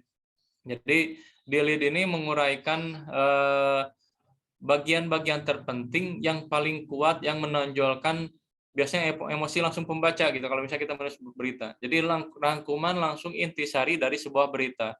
Jadi kadang lead ini memuat justru keseluruhan dari konsep 5W1H tadi gitu ya. Jadi maka ada beberapa unsur yang menonjol dalam peristiwa ini disampaikan di lead. Jadi kalau misalnya kan biasanya kita membaca pun dari atas dulu ya. Kalau dari atasnya ini sudah kurang bisa memberikan daya dobrak bagi pembaca, nantinya berita yang disampaikan ke bawahnya pun kan tidak dibaca gitu. Makanya tidak heran juga peristiwa yang disampaikan bisa kita langsung temui informasinya berdasarkan lead berita gitu. Karena semuanya sudah terintisarikan di dalam lead berita. Kemudian ada tubuh berita atau bagian body perangkai. Nah, ini menguraikan lebih lanjut unsur-unsur fakta biasanya. Ketika misalnya Kamis, misalnya 29 Oktober terjadi pembunuhan di ruang kos-kosan sempit dengan korban siapa. Di sini fakta yang disampaikan dalam berita ini disampaikan di tubuh berita. Jadi lebih lanjut berdasarkan lead tadi. Jadi dari lead disampaikan berdasarkan fakta-fakta beritanya disampaikan di tubuh. Jadi unsur mengapa dan bagaimana biasanya yang lebih ditonjolkan di sini. Jadi bagian-bagian yang terdapat di sini perluasan dari lead berita. Jadi unsur yang mengapa terjadi seperti itu atau bagaimana kronologisnya peristiwa tersebut terjadi. Nah, ini di tubuh berita. Nah, tadi Assegaf menyampaikan bahwa pokok-pokok berita ini juga perlu hidup, jadi mempunyai makna, warna, dan imajinasi. Jadi dalam penulisan berita perlu juga hal seperti itu. Kemudian di akhir, ini di kaki berita atau merupakan sebuah penutup. Biasanya teman-teman dari uraian yang sudah dipaparkan di atas, penutup ini bukan berarti simpulan ya. Jadi kalau misalnya kita menulis artikel atau misalkan artikel ilmiah kan di akhir simpulan, saran gitu kan, skripsi, simpulan, saran dari setelah pembahasan. Jadi di akhir ini ketika suatu berita sudah memakan tempatnya tersendiri gitu kan, nanti biasanya bagian struktur piramida terbalik ini hal yang tidak terlalu penting lah gitu. Jadi kan kalau justru sebaliknya, kalau misalnya di artikel-artikel ilmiah, justru yang dilihatnya itu simpulannya apa gitu, sarannya bagaimana gitu. Nah kalau di berita ya justru bagian kaki berita ini ya hal yang tidak terlalu penting disampaikan di sini gitu. Jadi tidak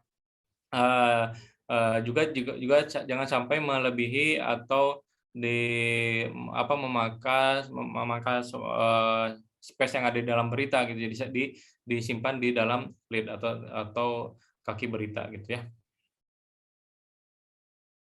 Nah, teman-teman, itu mungkin hal yang bisa saya sharingkan kepada teman-teman semua atau yang bisa saya sampaikan berdasarkan pengantar mengenai media massa dan jurnalistik.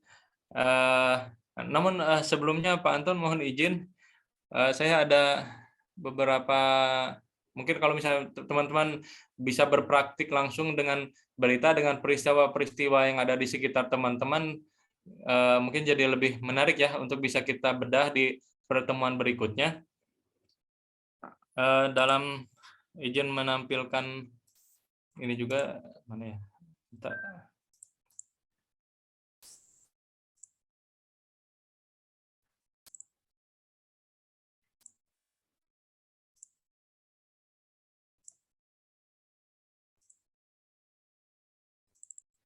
Nah, tadi kan kita pembahasan mengenai contoh penulisan langsung ya, berita yang langsung, berita atau strike news. Nah, ini ada contoh langsung mengenai penulisan tadi 5W1H. Konsepnya tadi misalnya kita jelaskan apa, di mana, siapa, kapannya, ini kan perlu dicantumkan dalam sebuah parafrase kalimat atau beberapa paragraf gitu ya. Misalnya di sini ada contoh yang terjadi adalah pembongkaran kios-kios pedagang kaki lima yang bisa kita lihat, lalu kemudian dibuatkan strike news-nya yang berdasarkan tadi konsep piramida terbalik. Nah, ini contoh berita yang diangkat di Solo Post mengenai kios Mayor Kusmanto dibongkar. Jadi mungkin teman-teman nanti bisa langsung melakukan kalau boleh Pak Anton gitu, melakukan proses pengamatan terhadap peristiwa di lingkungan sekitar. Ya tadi membuat berita sederhana berupa berita secara langsung atau strike news. Nanti mungkin menarik di pertemuan berikutnya kita bisa bahas hasil karya dari teman-teman seperti itu. Ya, Pak Anton, seperti itu mungkin dari apa yang bisa saya sampaikan dalam materi perkuliahan di hari ini. Ya, terima kasih Pak Zainal, sangat menarik paparannya. Ini ada 26 slide ini, saya rasa sangat kompleks sekali ya untuk pengantar ya. Jadi teman-teman tadi saya lihat juga menyaksikan atau mengamati ya. Tapi saya lihat masih ada yang belum bertanya via chat. Saya yakin pasti akan bertanya via langsung ya, ingin bertegur sapa dengan Pak Zainal ya. Jadi teman-teman tadi Pak Zainal sudah memberikan pengantar, syukur-syukur materi yang terakhir tadi kan tentang contoh ya untuk pengaplikasian penulisan berita berdasarkan acuan atau materi yang sudah disampaikan oleh Pak Zainal ya. Nanti bisa teman-teman simak atau teman-teman cermati ya. Syukur-syukur nanti Pak Zainal juga mengirim ya Pak ya materinya ya, nanti akan saya kirim di grup WA biar nanti bisa dikaitkan dengan materi pada pertemuan berikutnya ya, utamanya pada praktik identifikasi bahasa jurnalistik ya, termasuk praktik menulis ya. Jadi itu sebagai pengantar teman-teman, silakan yang mau bertanya bisa langsung angkat tangan ya. Saya persilakan, ini masih ada waktu panjang ya, ada sekitar 30 menit. Barangkali teman-teman yang mau menanyakan mulai dari hakikat, dan yang menarik tadi ada satu Pak Zainal ya tentang produk utama jurnalis itu ternyata berita. Memang berita, cuma kendala biasanya yang dirasakan oleh teman-teman pemula atau teman-teman yang berkecimpung di dunia jurnalistik itu kan lebih suka menjadi reporter atau yang jurnalis yang berbicara ya dibanding dengan jurnalis yang menulis gitu loh. Ini salah satunya ada Mbak Rina dan Mbak Sinta. Mbak Sinta ini dan Mbak Rina ini UKPM, persnya mahasiswa di kampus ya.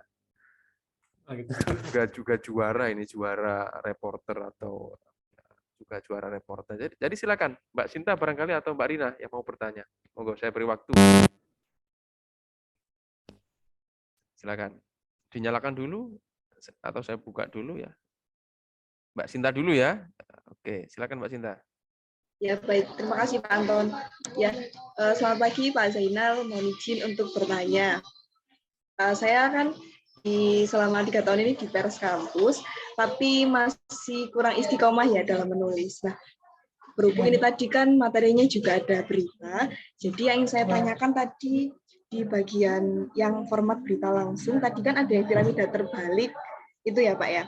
Nah, yang ingin saya tanyakan adalah tips cara membuat lead yang menarik. Soalnya saya biasanya di awal itu agak kebingungan gitu Pak, untuk membuat lead yang bisa menarik pembaca untuk membaca berita yang kita tulis seperti itu. Ya, terima kasih Mbak Sinta. Saya tampung dulu Pak Zainal ya. Saya tampung dulu. Siap, Pak. Ya. Sama lagi, ada lagi ya. Satu lagi. Mbak Rina, UKPM. Ya, silakan Mbak Rina. Ya, terima kasih Pak. Assalamualaikum warahmatullahi wabarakatuh. Waalaikumsalam. Terima kasih sudah diberi kesempatan oleh Pak Anton. Permisi Pak Zainal mau tanya, kalau selama pengalaman saya itu kan kebanyakan kita itu menulisnya langsung dalam media digital gitu. Setelah kita menulis langsung prosesnya kita editor, kemudian masuk ke web yang ada yang kita punya atau media yang kita punya. Mungkin dari Pak Zainal ada terkait pengalaman itu Pak. Kalau kita kan belum pernah menulis dalam media yang cetak seperti koran gitu. Oke. Mungkin dari Pak Zainal mau sharing terkait itu, maksudnya bedanya ketika menulis di media digital dan juga menulis di media cetak. Terima kasih. Terima kasih Mbak Rina. Sudah saya tampung ya. 2 penanya dulu Pak Zainal ya. Ini syukur-syukur nanti waktunya memungkinkan ya. Yang pertama dari Mbak Sinta ini. Tadi menanyakan tentang tips membuat leads yang menarik ya. Tapi barangkali juga ada kiat-kiat ya Pak Zainal ya. Karena Mbak Sinta ini kan bingung ya. Untuk istiqomah agar suka menulis berita ini bagaimana ini ya. Yang pertama itu dulu. Silakan Pak Zainal.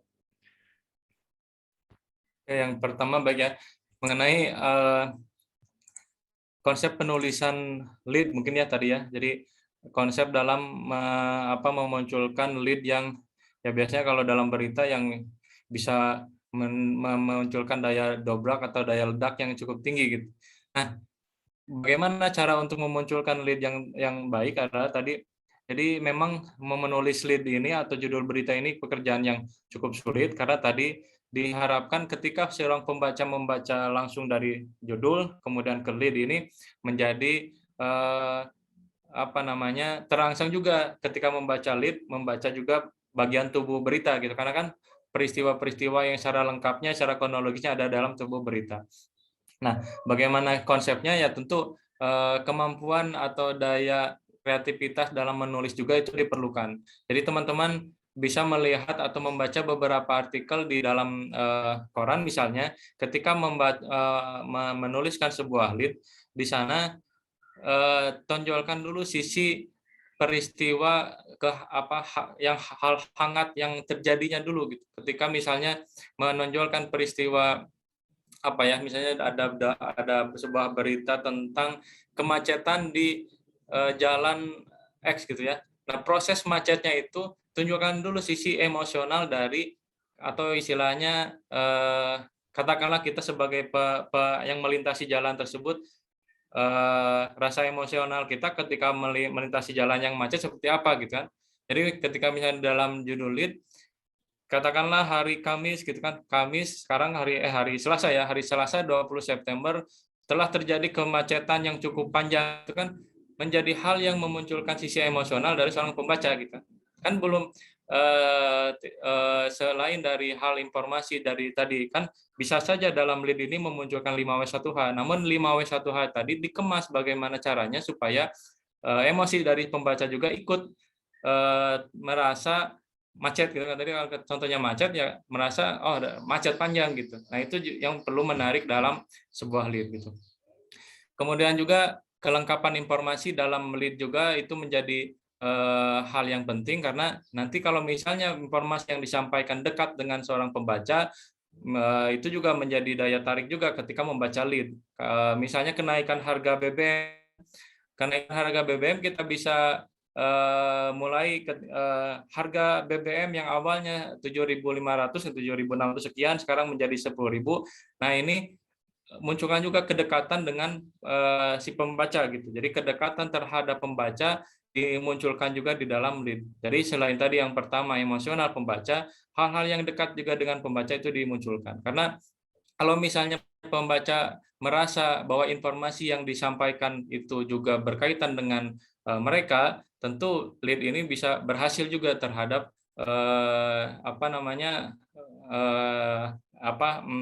bisa berhasil dalam menarik bukan minat ya, menarik si pembaca supaya tetap membaca berita kita gitu kan.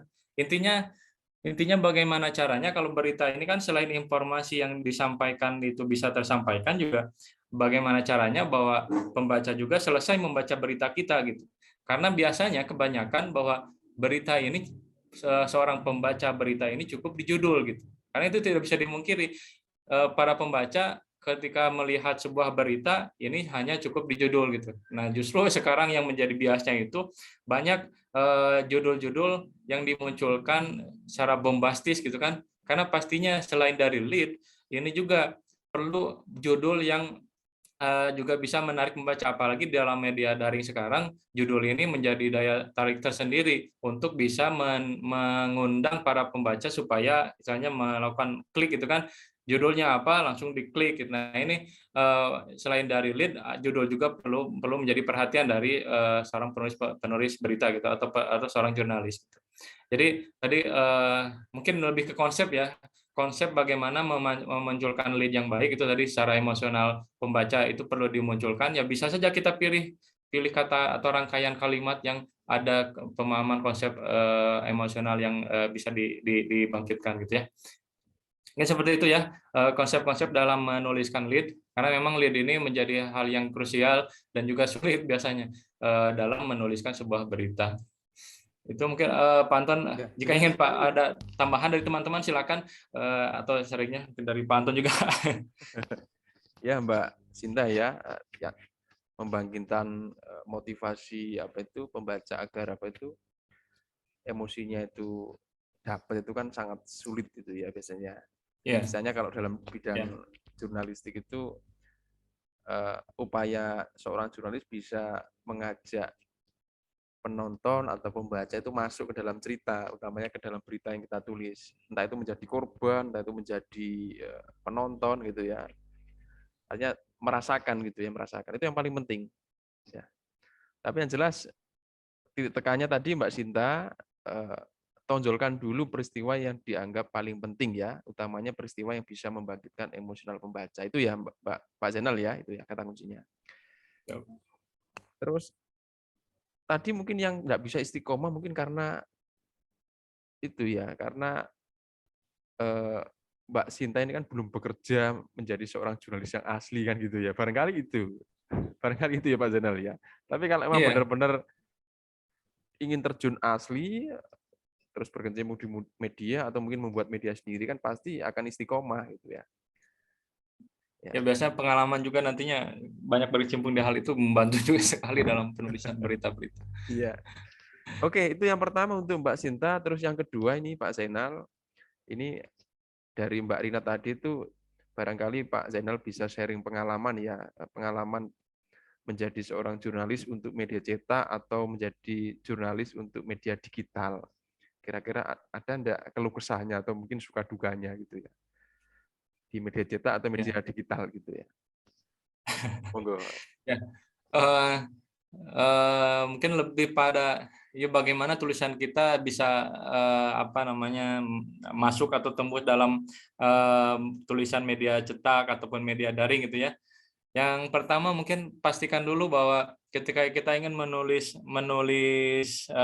ingin berhasil dalam dipublish tulisan kita di media-media, ya pastikan dulu niat kita bahwa tulisan tersebut ada honornya.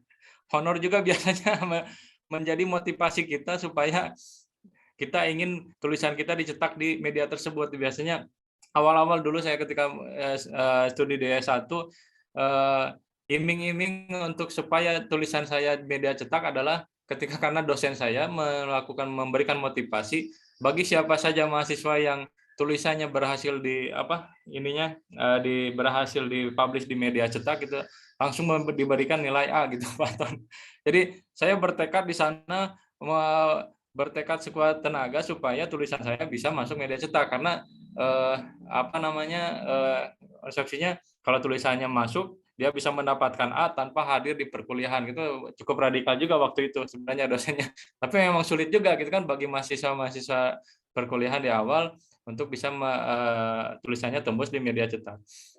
Jadi mungkin motivasi yang kuat juga perlu dihadirkan dalam supaya tulisan kita masuk di dalam media-media cetak apalagi media mainstream gitu ya. Kita bisa lihat tadi salah satu motivasi saja ya mungkin ya ada yang dari ada yang dari niat menulis pun bisa jadi. Nah, hal yang lebih teknis terhadap bagaimana cara untuk tembus tulisan kita di dalam media cetak tadi atau media mainstream lah katakanlah itu perhatikan juga paragraf-paragraf awal ketika kita menulis gitu ya karena biasanya para redaktur ini ketika dalam menerima tulisan-tulisan yang masuk ini kan sampai ribuan atau maksudnya ratusan atau bisa mungkin sampai ribuan ya mungkin ratusan tulisan ini sampai. Nah biasanya para redaktur ini membaca atau melihat ini cukup hanya di awal paragraf saja gitu. Nah kalau misalnya di awal paragrafnya katakanlah ya jauh-jauhlah ke tata bahasa yang jelek masih banyak salah ketik tipografinya salah gitu kan. Nah, ini sudah otomatis tanpa membaca informasi yang disampaikan atau opini dari penulis itu sudah dilewat gitu. Nah, jadi pastikan dulu paragraf awal yang rapi ketika dalam menulis untuk tembus di media cetak gitu karena paragraf awal menjadi kunci utama dalam pemilihan biasanya seorang redaktur gitu. Jadi kalau misalnya dalam menulis paragraf awalnya banyak kesalahan tadi itu bisa salah satu yang dianulir duluan gitu kan sebelum informasi yang lainnya dibaca gitu. Kemudian juga biasanya tips dan trik saya itu ketika ingin tulisan saya muncul di surat kabar itu biasanya lebih pada tricky ya atau misalnya membuat daya bombastis di kalimat awal. Jadi saya biasanya menggunakan kata-kata atau kalimat yang tidak atau belum istilahnya tidak umum lah didengar gitu. Misalnya saya menulis di kalimat awal menggunakan kata dalam pada kata-kata yang tidak umum diucapkan gitu. Jadi supaya seorang penyeleksi naskah kita juga ketika membaca dalam awal itu, wah ini ke konsep bahasanya sudah menarik gitu. Nah ini kan jadi salah satu nilai juga. Misalnya kata apa ya yang dulu saya sempat pergunakan di awal paragraf dan ternyata itu dimuat gitu. Padahal media yang dimuatnya itu bukan media dari di wilayah Jawa Barat. Jadi ada kosakata Jawa Barat yang sudah masuk dalam KBBI tapi saya pergunakan di awal paragrafnya. Tentu sudah ada pengertian di dalam KBBI gitu kan. Dan itu kata kiwari mungkin di daerah Jombang mengenal kata kiwari Pak? Kiwari. Ada ya. Jadi ada kata kiwari ini gitu kan. Kiwari di kamus KBBI ada gitu. Jadi pada masa ini gitu kan saya menulis tentang artikel ini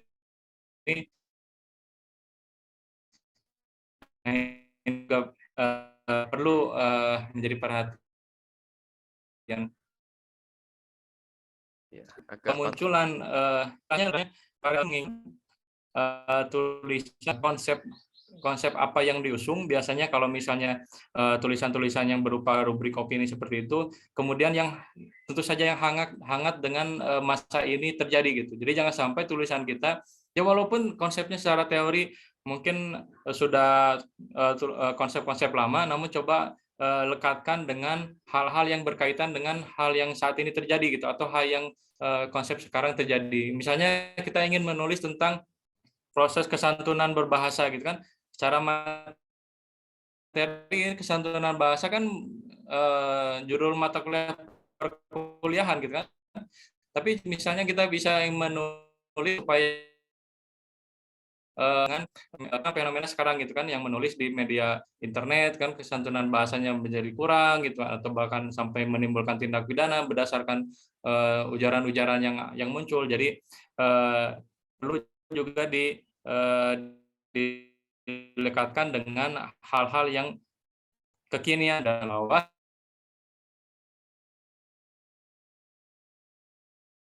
atau sudah tidak kekinian.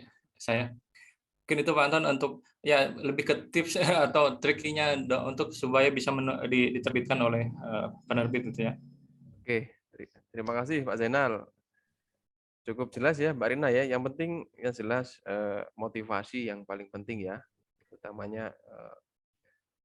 Tapi kalau saya lihat tadi itu kayaknya Mbak Rina itu mungkin bingungnya itu pengelolaan atau mungkin manajemen ya Mbak Rina ya. Manajemen. Oh lebih ke alur teknis. Suka dukanya kalau jurnalis, kalau yang digital itu kan harus mengupload sendiri atau ada yang mengupload atau bagaimana itu ya. Mungkin ke itu Pak Zainal. Iya Mbak Rina, seperti itu. Alur manajemen apa Pak? Oh, suaranya agak sedikit kecil Pak, mohon maaf. Iya. Mungkin kalau yang ditanyakan Mbak Rina tadi itu, jurnalis itu kan selalu diarahkan oleh redaktur, utamanya kalau redaktur cetak dengan redaktur non cetak itu kan beda gitu loh. Utamanya redaktur yang digital gitu Pak Zainal. Ya. Ya. Jadi seperti itu Mbak Rina, atau sudah cukup? Sepertinya ini ada agak patah-patah. Oke, Pak. Ya. Karena ini Mbak Rina ini kan ketua pers mahasiswa yang hari ini juga purna tugas, dan kemarin Minggu mengadakan kegiatan seminar tentang jurnalistik gitu ya, utamanya jurnalistik ke arah digital gitu loh Pak Zainal. Yang awalnya majalah cetak itu kan sekarang sudah peminatnya kan sudah mulai berkurang, jadi mau diarahkan ke cetak. Kira-kira ada enggak jadi transformasi ke dalam bentuk digital Pak ya? Kira-kira ada enggak PR yang harus diberikan untuk Mbak Rina gitu kira-kira? Ya. Ya, jadi sekarang memang peralihan yang dari media cetak ke dalam media digital cukup masif juga ya.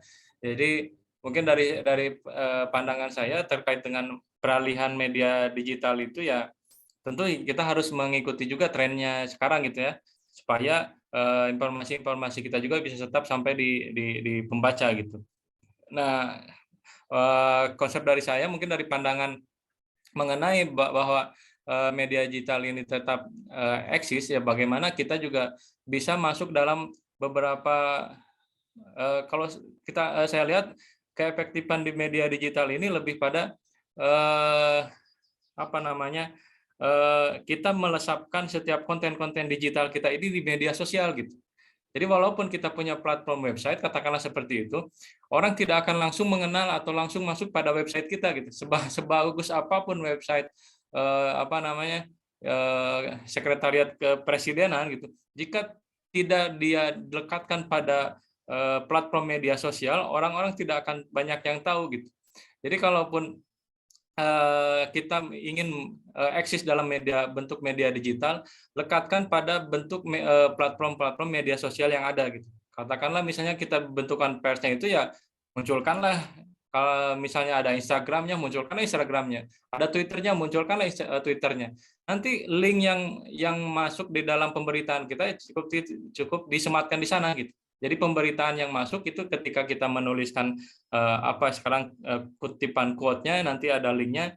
Nah di sana supaya media pers salah satunya misalnya di kampus tetap eksis ya tadi dilesapkan atau dilekatkan pada platform media sosial. Karena kalau kita lihat sekarang ini ya platform media sosial sudah menjadi hal yang media massa ini pun sekarang mungkin kewalahan atau kelabakan ya dengan media sosial. Jadi mungkin dari saya pandangannya ya coba untuk melekatkan pemberitaan atau media-media terhadap media-media sosial itu tadi gitu ya.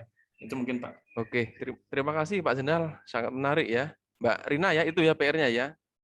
Jadi website itu memang untuk rumahnya, tapi tetap nanti pemberitaan juga dikaitkan dengan medsos-medsos ya. Karena sekarang sudah pukul 9:53 ya. Jadi saya rasa untuk sesi 1 ini cukup ya Pak Zainal ya.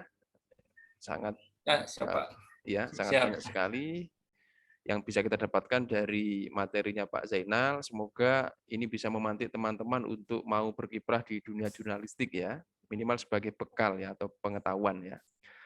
Jadi saya minta tolong untuk teman-teman yang sekarang masih ada di Zoom ya, tolong dinyalakan kameranya. Kita ada sesi dokumentasi ya. Dokumentasi, tolong dinyalakan. Ayo Mas Gadot. Ada yang sambil mengajar saya lihat tadi Pak Zainal ya. Jadi kameranya ditampilkan sambil mengajar. Kita dokumentasi dulu, setelah itu baru akan saya tutup untuk sesi pertama ya. Bagaimana Pak Zainal? Ini banyak perempuannya ya Pak Zainal ya. Saya dulu pernah di Garut Pak Zainal. SIM A pertama Garut dulu. Oh, Bapak pernah Garut ya? Iya, saya di Unpad Pak. Di Unpad cuma nggak lulus ini ya. Di Garut, di Tasikmalaya itu. Iya. Oke. Silakan kameranya dinyalakan ya, kameranya dinyalakan. Oke, kita sesi foto dulu, selfie ya, untuk kenang-kenangan, juga untuk laporan yang jelas. Jadi tolong dimanfaatkan betul, karena momentum kegiatan praktisi mengajar ini kan prosesnya kan juga tidak semudah yang kita bayangkan gitu ya teman-teman ya, untuk mengajukan sampai diterima gitu ya. Jadi sangat beruntung sekali di kelas jurnalistik, utamanya kelas A ini, terpilih menjadi salah satu mata kuliah untuk program praktisi mengajar yang diisi oleh Pak Zainal ya. Jadi kita dokumentasi dulu, saya mulai dari sekarang, saya hitung 1, 2, 3, silakan senyum. 1, 2, 3, senyum semuanya ya. Ya, senyum semuanya. Oke, sudah. Yang kedua, senyum lagi, saya hitung 1, 2, 3, senyum. Mas Ridwan ini semangat ini kalau disuruh senyum. Oke. Ya, cukup untuk pertemuan hari ini. Saya ucapkan terima kasih untuk Pak Zainal. Semoga tidak kapok ya. Semoga saya senang juga bertemu dengan teman-teman semua. Ya. Syukur-syukur kalau memang hijrah ke Jawa Timur nanti siap mampir di Jombang ini ya. Teman-teman siap Pak, siap. Terima kasih. Jombang siap. Jadi itu teman-teman, terima kasih atas partisipasinya, semoga bermanfaat. Maka untuk sesi pertama kelas praktisi mengajar mata kuliah jurnalistik saya rasa cukup. Kita akhiri dengan bacaan hamdalah. Alhamdulillahirabbil alamin. Pak Anton juga undur diri selaku host dan juga selaku pengampu ya. Dan terima kasih untuk Pak Zainar ya. Monggo. Ya. Dalam hitungan 3 saya tutup nggih, jangan kaget ya. Oke, 1, 2, 3.